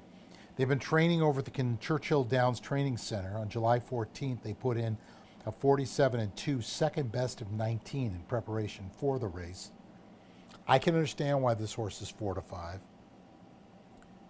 but considering the layoff from May, coming over here, first time at Fairmount, and only one win, although they are bred top and bottom for the distance. Can they win? Absolutely. Do I think they can get beat? Absolutely. But I thought all three of them you should use if you're playing that late pick 3. Rounding out the group, for at least yours truly, the 10-horse Excellent Empire. Ralph Martinez sends out. Brody Martinez will ride. First time for Brody, but as we've said before, chances are Brody's been aboard this horse in the morning, so he's well versed at the horse's likes and dislikes. This is a 4-year-old daughter of Bravazzo, son of Bravazzo, who's a 1-for-5 in the winner's circle of the distance, 2/3. The speed index numbers, they're okay. This is a horse that will hope for a pace hookup and could be the one who gets first run on the field. And there is Brody Martinez. Great story for him on a recent network news show. Saw that on social media. And it's a feel-good story. So continued success to hopefully for Brody Martinez as he's talking to the owner, I would think. 6 minutes to post for race number 6. Getting ready for the final pick 3 of the afternoon. We've got it 4, 7, 3, 10. I like Creso a logo. Hopefully that's how you say it. Keith Nelson will give us the insight in just a little bit. Horses are coming out on the track, 6 furlongs the distance. Good luck.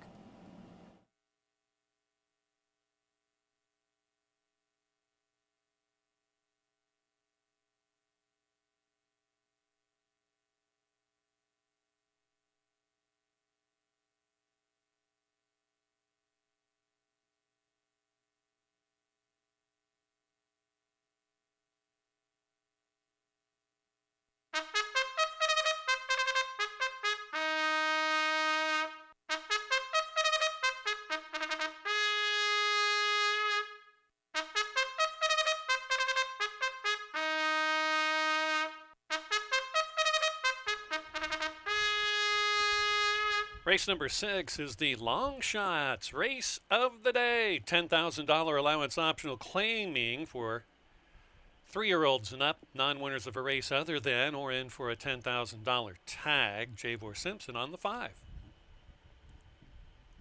We'll give you a live post-parade. Number 1 is Red Speedo. Mick Latham, the owner. Harry Lynch, the trainer. Right up is Victor Lara. The 2 is Wesleyan, owned by Sharon Morgan, trained by John Wainwright with Julio Felix. 3, Handsome Herb. Roland Bland and Armando Hernandez. Armando is the trainer. Handsome Herb's rider is Frank Reyes. Clean Living Racing, Keith Throm et al. Jimmy Watkins trains Chris Oelogo and Alex Bendezua. 5 is Seminole Beach. Anthony Blay III, owner and trainer with the rider Javor Simpson. 6, Midnight Alex, J&N Thoroughbreds LLC. Jose Rodriguez and Harold Ortega is the rider. Number 7, El Peligro for Tom Basler and Ed Pernicio Jr. Sorry about that, Ed. Perniciaro. Dennis Higgins trains. Admar Santos looking for another one. Number 8 is Makamat. Bo Taylor, the owner. Lori Plasters trains. Riding the 8 is Corey Orm. The 9 is Stroke for Sharon Morgan and John Wainwright. Javier Diego has the assignment. And the 10, owned by John Dent, trained by Ralph Martinez. Excellent Empire. And apprentice rider Brody Martinez. The late pick 3 for $1 can be yours. You also have rolling doubles, exacta trifecta, win place show, superfecta wagering, 4 minutes.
At least one more minute for all bets in the sixth.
Runners approaching the starting gate for the sixth race. Less than a minute.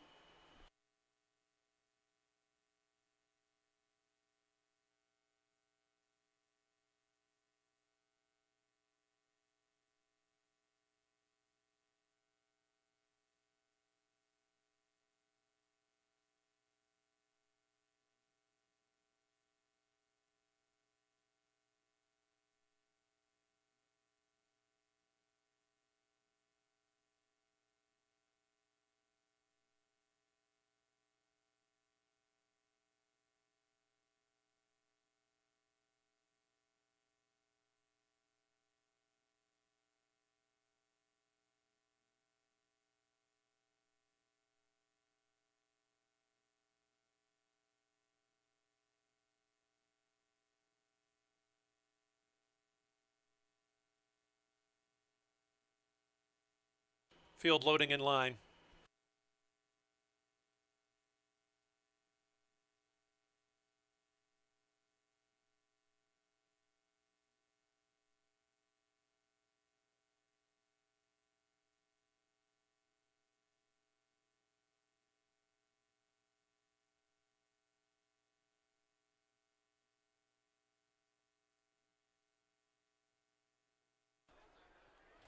Just 4 left to move in. Excellent Empire, Strope. Moving on up is Criso Logo, and right next door will be Seminole Beach.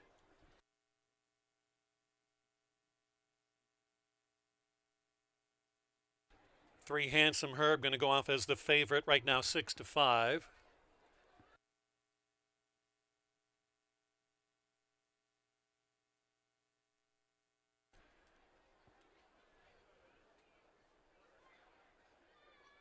Veteran Seminole Beach, and then Excellent Empire.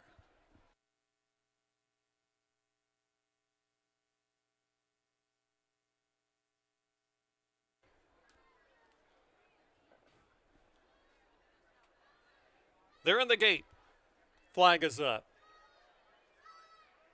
And they're off. Good start on the outside for Excellent Empire and Strope, and here goes the rail run from Red Speedo. Alongside that is Handsome Herb, gaining up into third, Criso Logo in a good spot. They fan out 5 abreast from inside out. Running in fourth is El Peligro. Very wide is Excellent Empire, but maintains the far outside. Further back we have Wesleyan, who's running in tandem with Strope after a decent beginning. On the inside, moving on up, is Macaw Matt, and last around the turn is Seminole Beach. They still go 3 abreast here around the turn towards the 550-yard mark. On the front end is your favorite, Handsome Herb, by just about a neck. On the outside is Criso Logo. Dropping off a bit is Red Speedo. Back into it is Excellent Empire, wider. Here comes long shot El Peligro trying to gain up as well down the crown.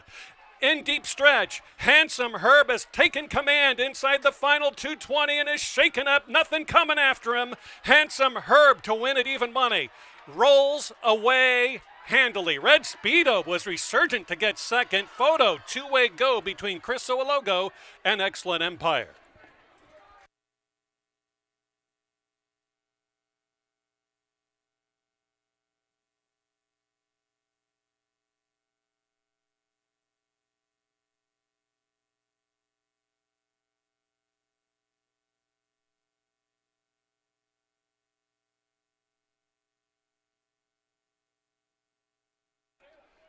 Second favorite on the card thus far. Even money, number 3, Handsome Herb.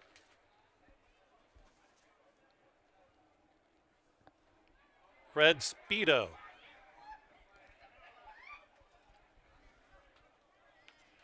Red Speedo at 6-1 was second. Photo for third and fourth.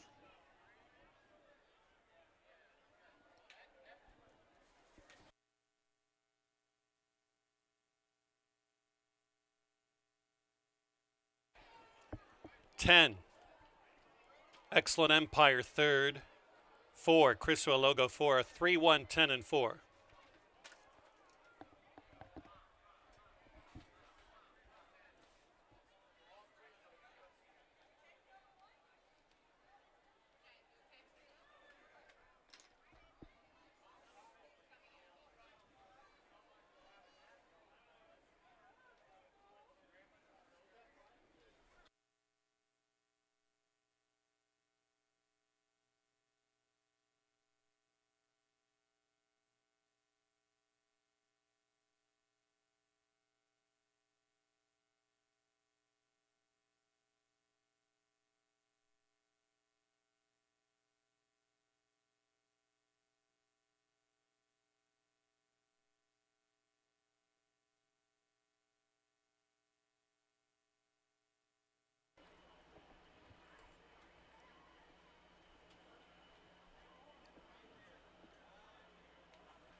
Two more races for you. Coming up in the 7th race, Rainier Arrieta rides the 5 Diva Las Vegas at 2 pounds over. And the 9 Jack's Yellow Rose to be ridden by Angel Stanley, but that is an overweight at +2 as well. Scratch number 7 from the 7th race, Green Grace. 8th and final race for the late double. The 2 has a rider change. Lies and Deception make it Johanna Sarangarin. The weight is still 120.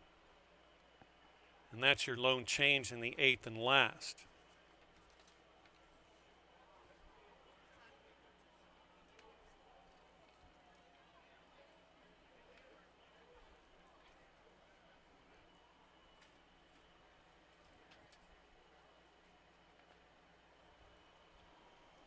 Race 6 coming up. It is official. We'll give you prices momentarily.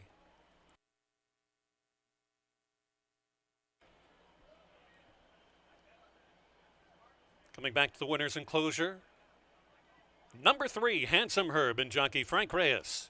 Co-owned by Roland Bland and trainer Armando Hernandez. Handsome Herb is a 5-year-old gelded son of Practical Joke out of the Speightstown mare Tipping Point, bred in Kentucky by James Matheny Jr. Even money, the price on Handsome Herb. The winning time, 1:10 and 4/5 of a second, 1:10.87, 4¾ of a mile. The exact at 9:40, trifecta almost $30. Race 5 and 6, double $26.50. 10-cent superfecta, $20.56. Pick 3 for races 4, 5, and 6, 3, 9, and 3, $115.50. That's the HBPA Trophy race of the day. 7th race, scratch out number 7, Green Grace. Post time for the 7th is in 19 minutes.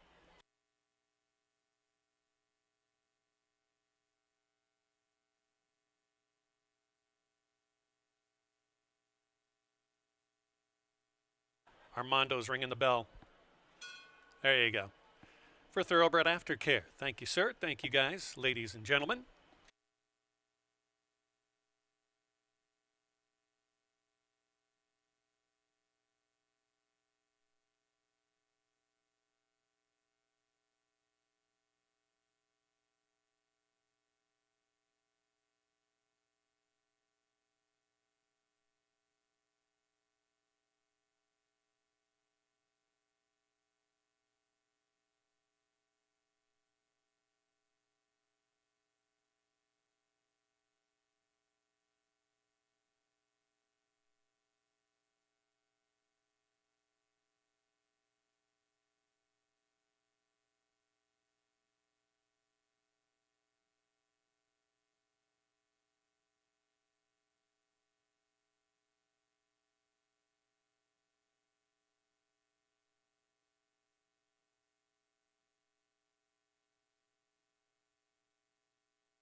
5,009 winners of 2 going a distance 6 furlongs, 14 minutes to post to the start of the late daily double. Welcome back, everybody, to Fairmount Park on this Saturday, especially for those of you who are watching us on the YouTube streaming channel.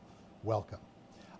It's an interesting race to go here. 6 furlongs, like I said, these are ladies, fillies and mares, 3-year-olds and upward. It's an interesting race to take a look at, but for my money, I got to go to the outside at a little bit of a price. That is Wildwood Overtime for Scott Becker. Victor Santiago gets the call with his 5-year-old son of Mastery. And outside post, 6 furlongs, speed might be an interesting way to pick up 6 to 1. Let's take a look at the runners.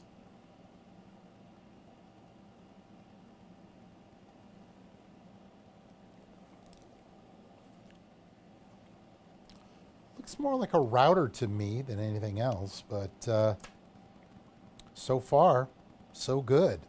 Nice wire-to-wire win on June 13th for Maiden Claim in 10, but again, I think Scott Becker is being very realistic with this 5-year-old daughter of Mastery. She did not get on the board until she was a 5-year-old, so it's one of those situations. Obviously, there was problems along the line, but whatever they are, they seem like they are past them.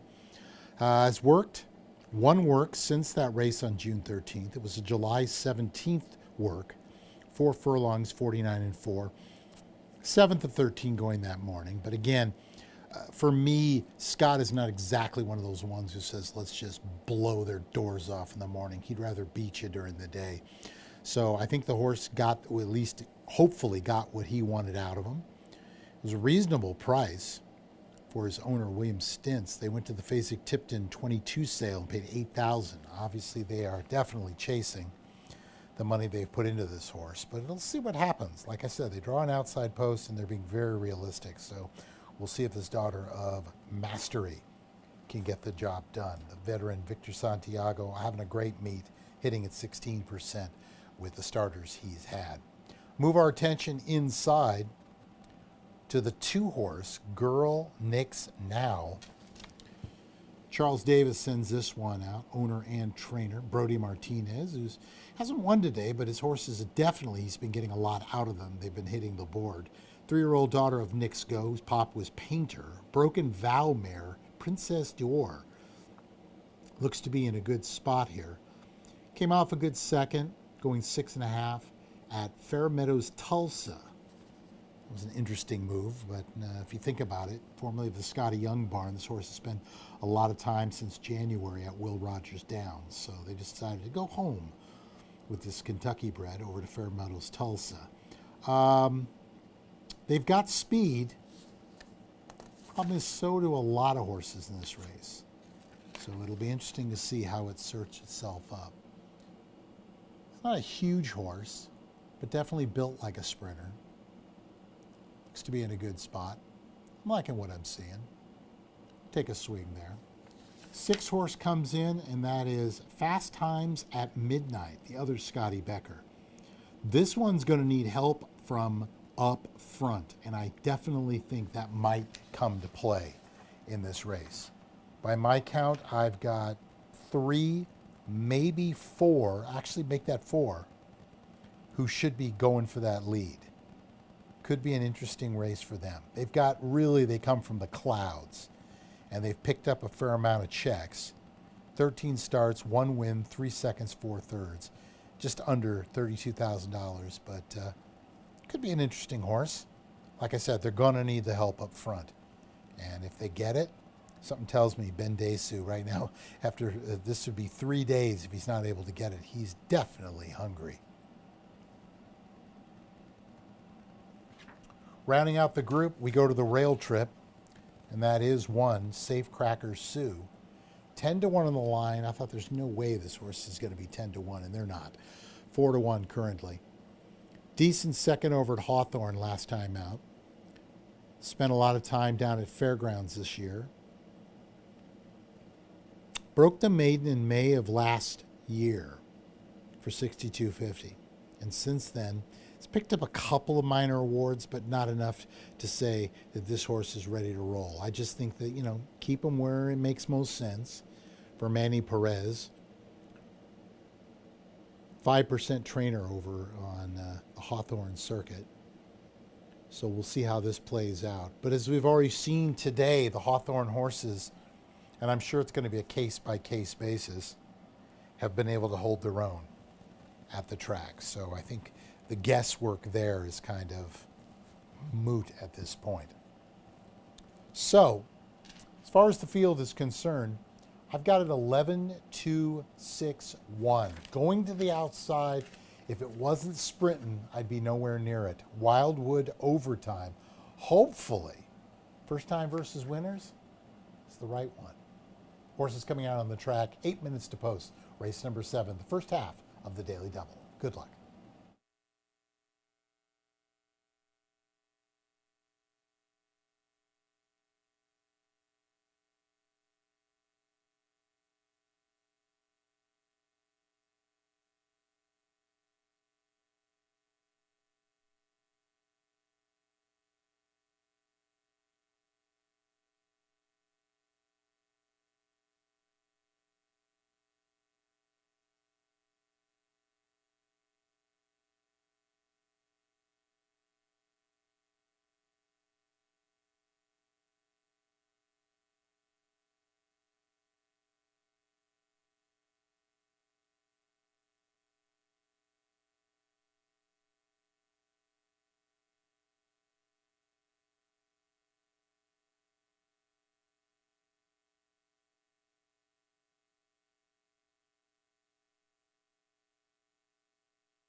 $5,000 non-winners of 2 life claiming race for fillies and mares sprinting 6 furlongs in race 7.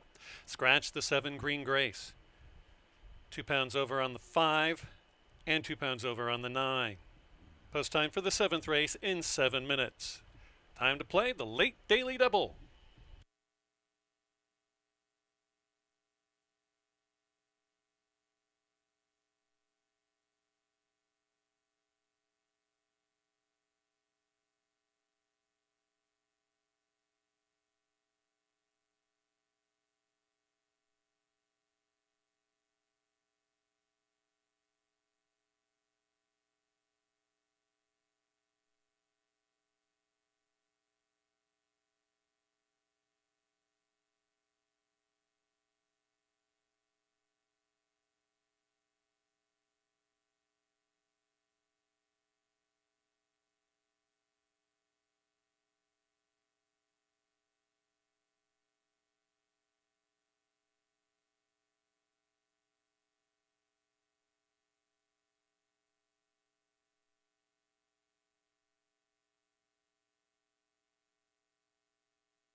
at least 2 minutes until race 7.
You have 1 minute. Fillies and mares are on their way to the starting gate. Next racing card happens on Tuesday afternoon at 1:30. The first of 8 races featuring 80 entries, 10 per race. Hope you can join us. Should be great betting opportunities and fun racing for everyone, and a nice day as well. Tuesday, 1:30 Central, the first of 8.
Field loading in. Fast times at midnight is up. Safecracker Sue tentative about going in. Cowgirl Frankie.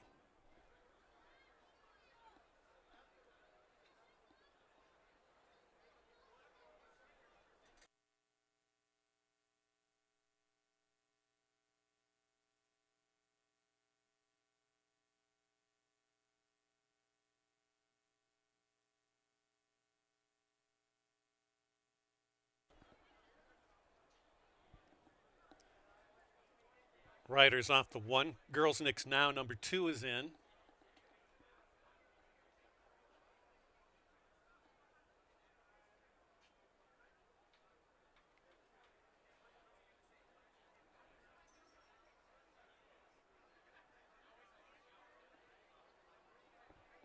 And they're going to have all kinds of man/woman power to load in Safecracker Sue.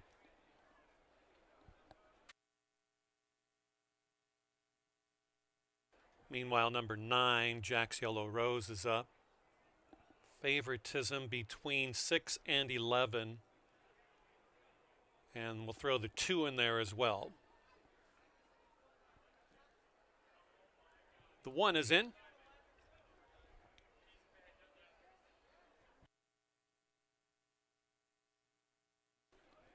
Madam Lee.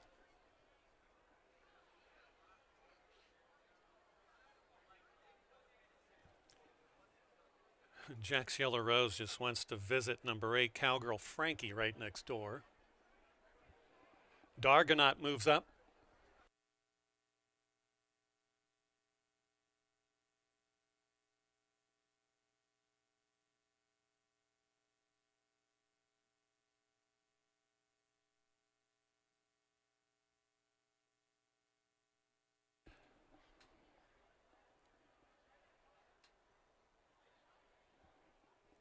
Flathead finale.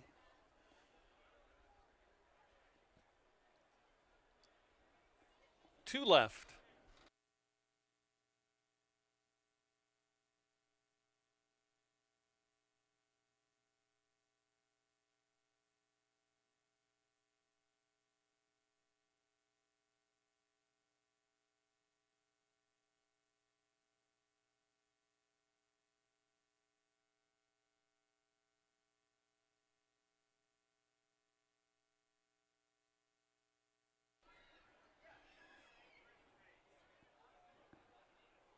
Diva Las Vegas and Wildwood Overtime last two.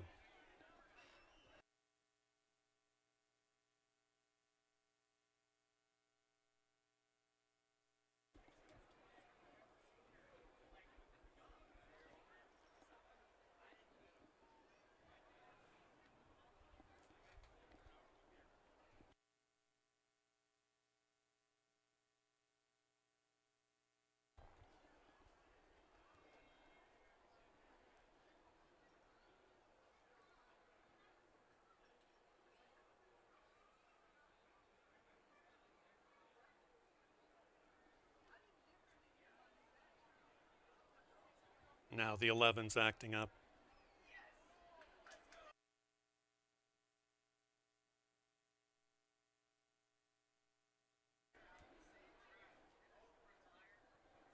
Very patient group. And so are you.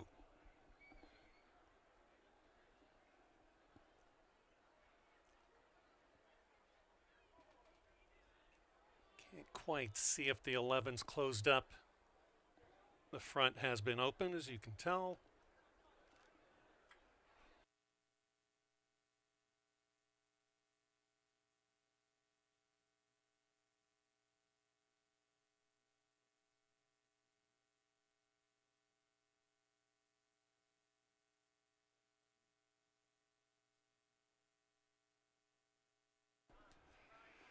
Wildwood Overtime, and then some.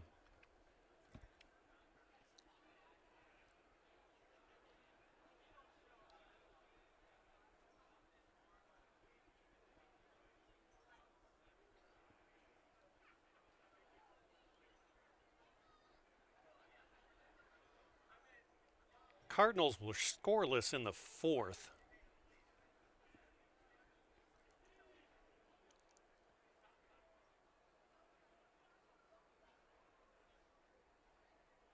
Okay, looks like the 11 is in.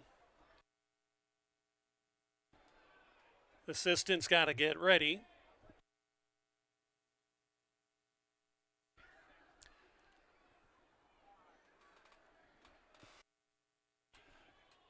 Not quite. Go visit Long Shots. Just across from the 16th pole. Brand new seats at the bar. Just about ready for the 7th, and they're off. Quick start. Last one in, first one out. Wildwood Overtime got the jump. Here comes Diva Las Vegas in second. Third, De Argonaut at lofty odds. Well back and forth is Girls Knicks now. Safecracker Sue is fifth. Running sixth on the outside in the red is Fast Times at Midnight. Dropping back is Flathead Finale. She's passed on the outer by Cowgirl Frankie, and the last two desperately behind are Madam Lee and Jack's Yellow Rose. On the front, not much between the outside two gate horses, De Argonaut and Wildwood Overtime. Here's Diva Las Vegas, who's gaining 3 deep around the turn, 550 yards to go. Fast Times at Midnight looks promising. Out of the breach comes Girls Knicks now. Fading fast is Wildwood Overtime, the leader into the stretch. De Argonaut is out by 3. Closing in is Diva Las Vegas. Safecracker Sue's on the scene. Wire to Fast Times at Midnight. Holding on is De Argonaut. Here's Fast Times at Midnight going right on by. Fast Times at Midnight to win. Good second for De Argonaut. Third was Girls Knicks Now, and fourth, Safecracker Sue.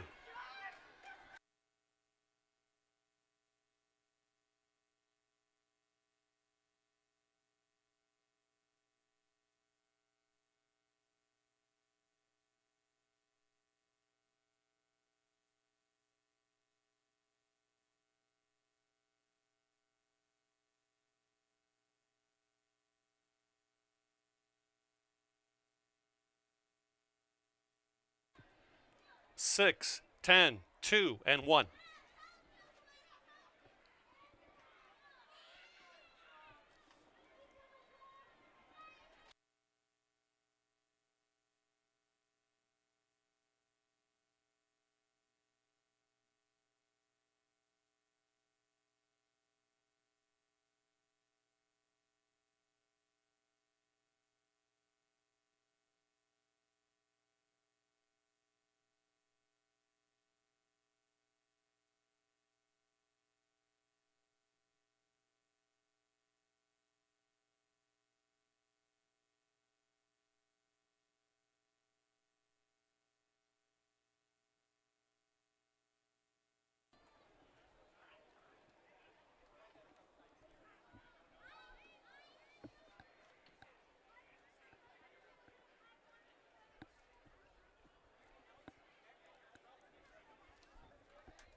Race 7 now official. Coming back to the winner's circle is number 6, Fast Times at Midnight, and jockey Alexander Bendezu. Co-owned by Charles Ritter and Scott Becker, trained by Scott Becker. Fast Times at Midnight is a 5-year-old daughter of Midnight Storm out of the Stephen Got Even mare Fast Alice, bred in Illinois by Mr. Kenneth Hutchins. Off odds 7-2, second choice. Fast Times at Midnight. A minute 14 flat, a minute 14 and 18 1/100ths. Paid $924.83. Dargonaut, $1187. Girls Knicks now $280. Pick 3 for races 5, 6, and 7, $70 even for the 936. Other dividends look like this. The exacta $44.20. Trifecta 6, 10, and 2, $98.25. Race 6 and 7 daily double, $7.10. 10-cent superfecta right around $74. The 7 was scratched from race 7. 8th and final race, an even dozen go the distance of 6 furlongs. These are maiden Illinois bred or foaled 3-year-olds and up for a purse of $38,000. Field size bonus will be attached to that. Make note, jockey change on the 2. Johanna Sarangarin to ride number 2. Post time for the last race in 20 minutes. More money for Thoroughbred Aftercare.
Illinois bred maiden special weights to close out the show here in race number 8.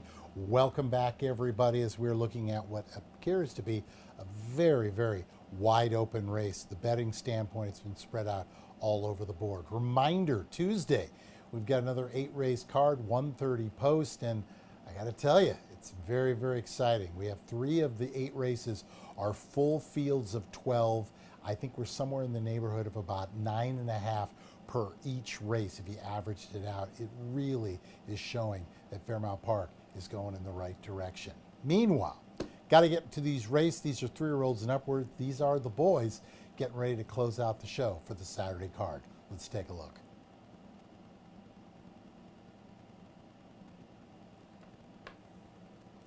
Horses coming into play right in front of you there. That's Erie's Song for Ralph Martinez. I like this horse to close out the day. We are alive in the pick 3, but we're going to need, I think, a better price if we're actually going to get it. But hey, at this point, we'll take what we can. This horse is an 0 for 3 at the distance with a second and a third, but has definitely been knocking on the door. Last time out looked like a winning day on the wet fast track and just came up second best. Arietta has been aboard for the previous 2, is well versed, and he's having himself a good meet with the opportunities he is getting. I think this is the right horse and currently is the lukewarm favorite at 7-2. Move our attention to the 3, Dang It Dan. Scotty Becker, you saw, got a win. Way to go, Scotty. Looking for back-to-back to close it out. 9-1 in the debut. Wasn't embarrassed. It was a mud track. I don't think they particularly liked it. 4-year-old daughter Spitestown, or Spite Song, whose pop is Spitestown, so sprinting is exactly what this horse probably wants to do. For longtime partners, Charles Ritter and Scott Becker. They did not breed this one, so it looks like it might have been a purchase, but we don't know how. Might have been a private purchase. Horse has got some speed. That's what's interesting, but definitely some speed in this race, so we'll see if it plays in their favor. Second time, hopefully, will be the charm. Let's move our attention to the outside, or one of the outsides. 15-1 on the line, currently 9-1 for the 10 Roadman for Frank Kirby, owner and trainer. These are these angles I love with the maiden claimers and maiden special weights. This horse was the betting favorite on July 11th for the debut.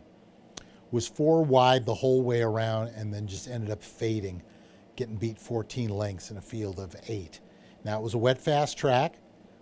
Definitely could be an excuse there.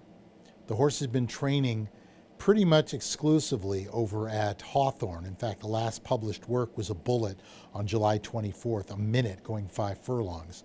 So now here, the fact that they come back fairly quickly, to me, makes a lot of sense. Bettors seem to be in agreement. Good looking horse, looks nice and relaxed. Just kind of enjoying the crowd around him.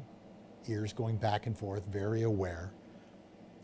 Will be a horse that probably will take advantage if there is a pace hookup, and there very well may be. Rounding out our top 4 is the 8, Midwest Wildcat for Steve Manley. Owned and bred by Wes Allen Owens. This maiden special weight with a good $38,000 post. They've shown speed, but they haven't been able to finish. Now, willing to give them the benefit of the doubt, they were crowded at the start last time out in a wet fast track, July 11th. Comes right back. Ademir Santos aboard, and as we mentioned, Santos' business has really picked up. He's looking for his 3rd winner on the afternoon. Steve Manley also, just a tad under 20%. Always been a fan of Steve Manley. I think he's a very good horseman. He lets the horses do the talking.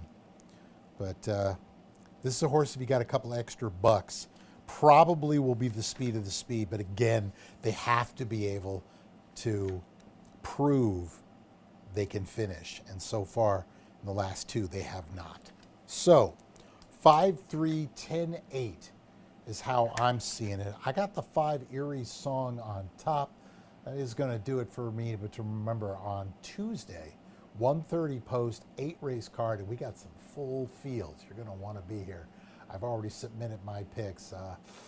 Could be prices galore all day long. So Keith Nelson's got one more race to call. For those who are still alive in the multi-race exotics, I've had one of them for the pick 3, but I just want to say good luck to all of you. Thank you so much for being with us, our folks watching on YouTube television, and on behalf of everyone here at Excel Entertainment, have yourself a wonderful evening and good luck in the nightcap. Good night, everybody.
Say hello to registered bred or foaled Illinois bred maidens, all dozen of these 3-year-olds and up. They'll be running 3/4 of a mile in our 8th and final race. Johanna Sarangaren to ride number 2. Post time, win, place, show, exacta, trifecta, super duper fecta in 6 minutes.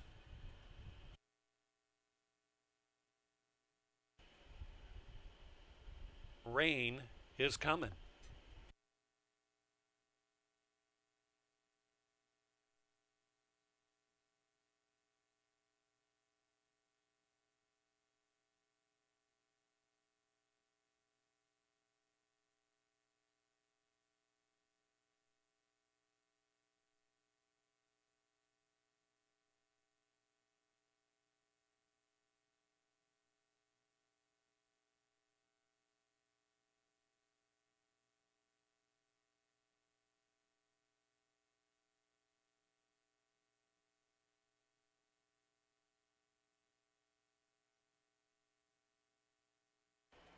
Pay attention to the late dollar pick four will pays.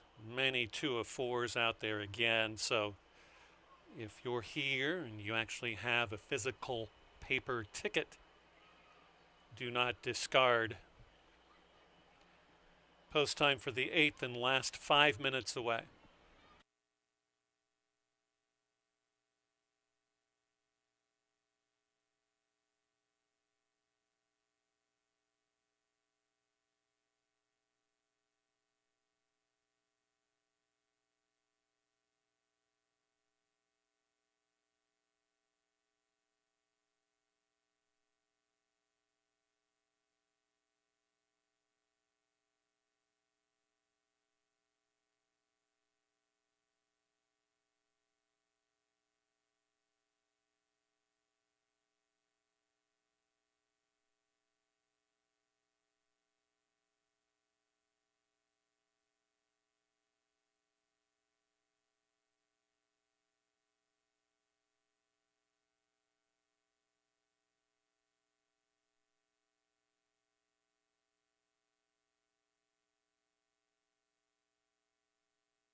Still have an extra minute here for race number 8.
Field of 12 headed to the starting gate for our last race.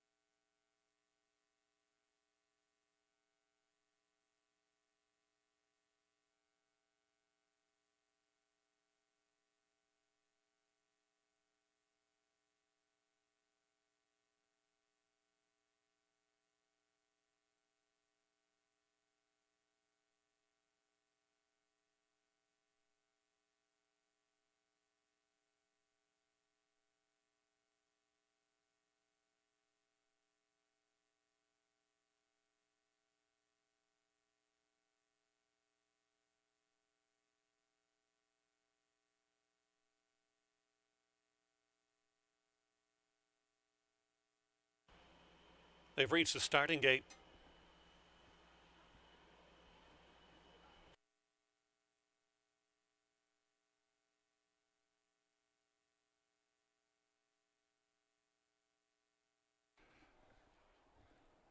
DeLongshot at 11-1 moves in. There goes I'm Thirsty Kid and Midwest Wildcat.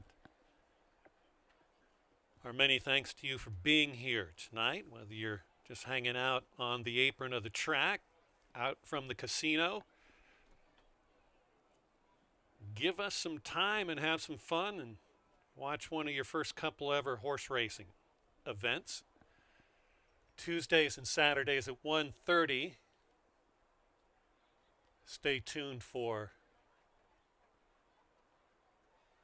appropriations to our racing calendar. Lord Block is in. There goes a great-looking roadman striking in the paddock. Eerie Song.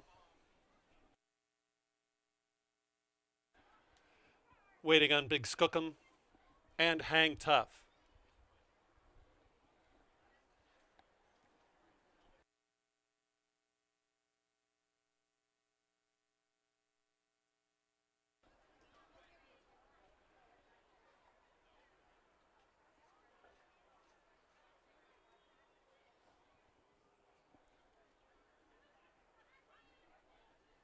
Six is in. Hang Tough.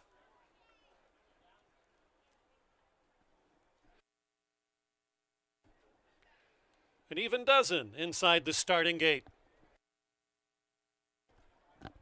Flag is up.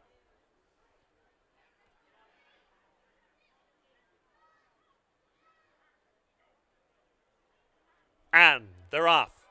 A very tardy start on the outside for Roadman. Out very well in the center is Midwest Wildcat and your favorite Eerie Song. Right between is Longshot Big Skookum in second. Well back to the inside, DeLongshot, who takes over fourth briefly. Now Headstrong is Roadman, poking on through for the bottom end of the Superfecta fourth. Outside of Roadman is I'm Thirsty Kid. Moving on up in the inside flow is Lies and Deception. Next comes Midnight Master, who's gaining up ever so slightly. Outside from the inside is your favorite Dang It Dan. Now second choice, has a lot of running to do. Going the wrong way is Lies and Deception. DeLongshot has two beaten. They are Warshin Machine and far back there to Lord Block and way back to Hang Tough as they straighten away down the lane. It's been a two-pronged attack ever since the gate opened. Midwest Wildcat and Eerie Song on the scene late as I'm Thirsty Kid. Nowhere to go to Big Skookum. New leader, Midwest Wildcat, gonna win the closeout race. Here comes I'm Thirsty Kid late, and in the middle comes Big Skookum. Big Skookum at 55-1. Got it done.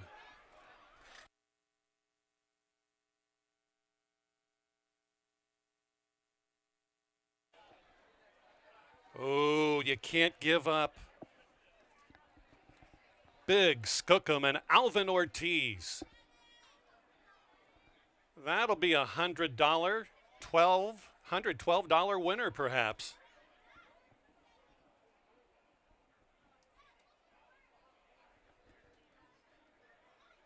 $55-1 over 9-1.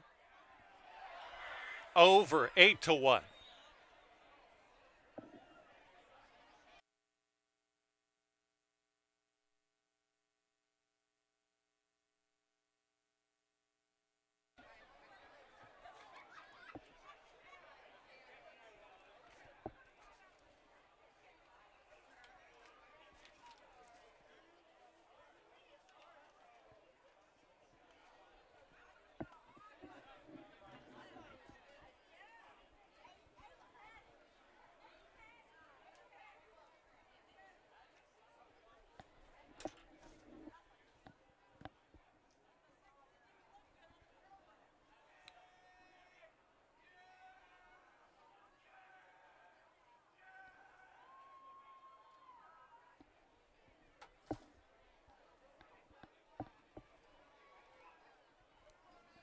Big Skookum first.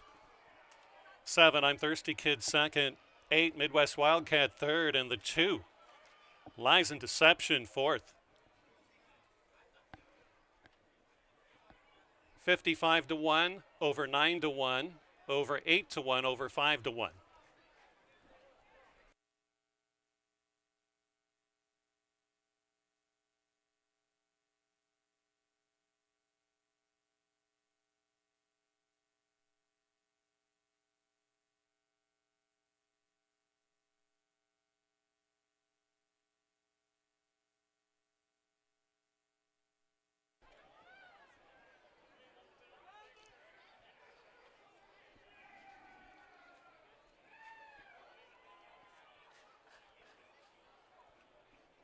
Someone's yelling. I hope he's buying at long shots. And a smile from Alvin Ortiz, ear to ear. And owner-trainer Clay Locks as well. Big Skookum is a 3-year-old gelded son of well-positioned out of the Country Be Gold mare, Bootaloo. Bred in Illinois by its winning owner and winning trainer.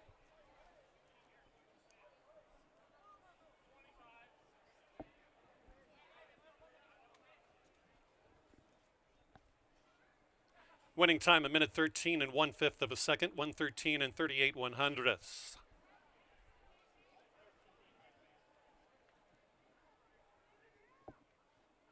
Race 8 is now official.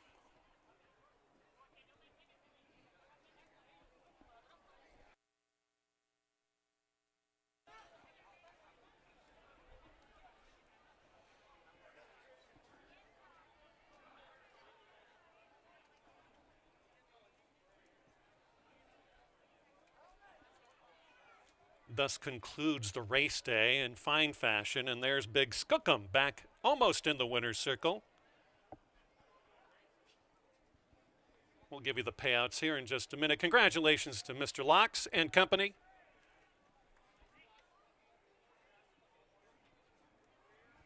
$0.10 superfecta, $2,559.16. The late pick 3, $1,637. The exacta, $630. Trifecta, 50 cents, $4,973.95. The late double, $421.10. The superfecta paid in all, 678 with any number, $2,559.16. That's 678 with any number. The pick 4, the late pick 4, 3 of 4, got you back $78. Wow. $111, 57 to place, $20.40 to show. I'm Thirsty Kid, 1160 and 720. Midwest Wildcat, $8 to show. Congrats if you had any of that. We'll do it all again on Tuesday, the 1st of 8. This should be something coming up on Tuesday. Hope you can join us again. Should be the mid-80s temperature-wise. Come on back and see us. The first of 8 races at 1:30 Central.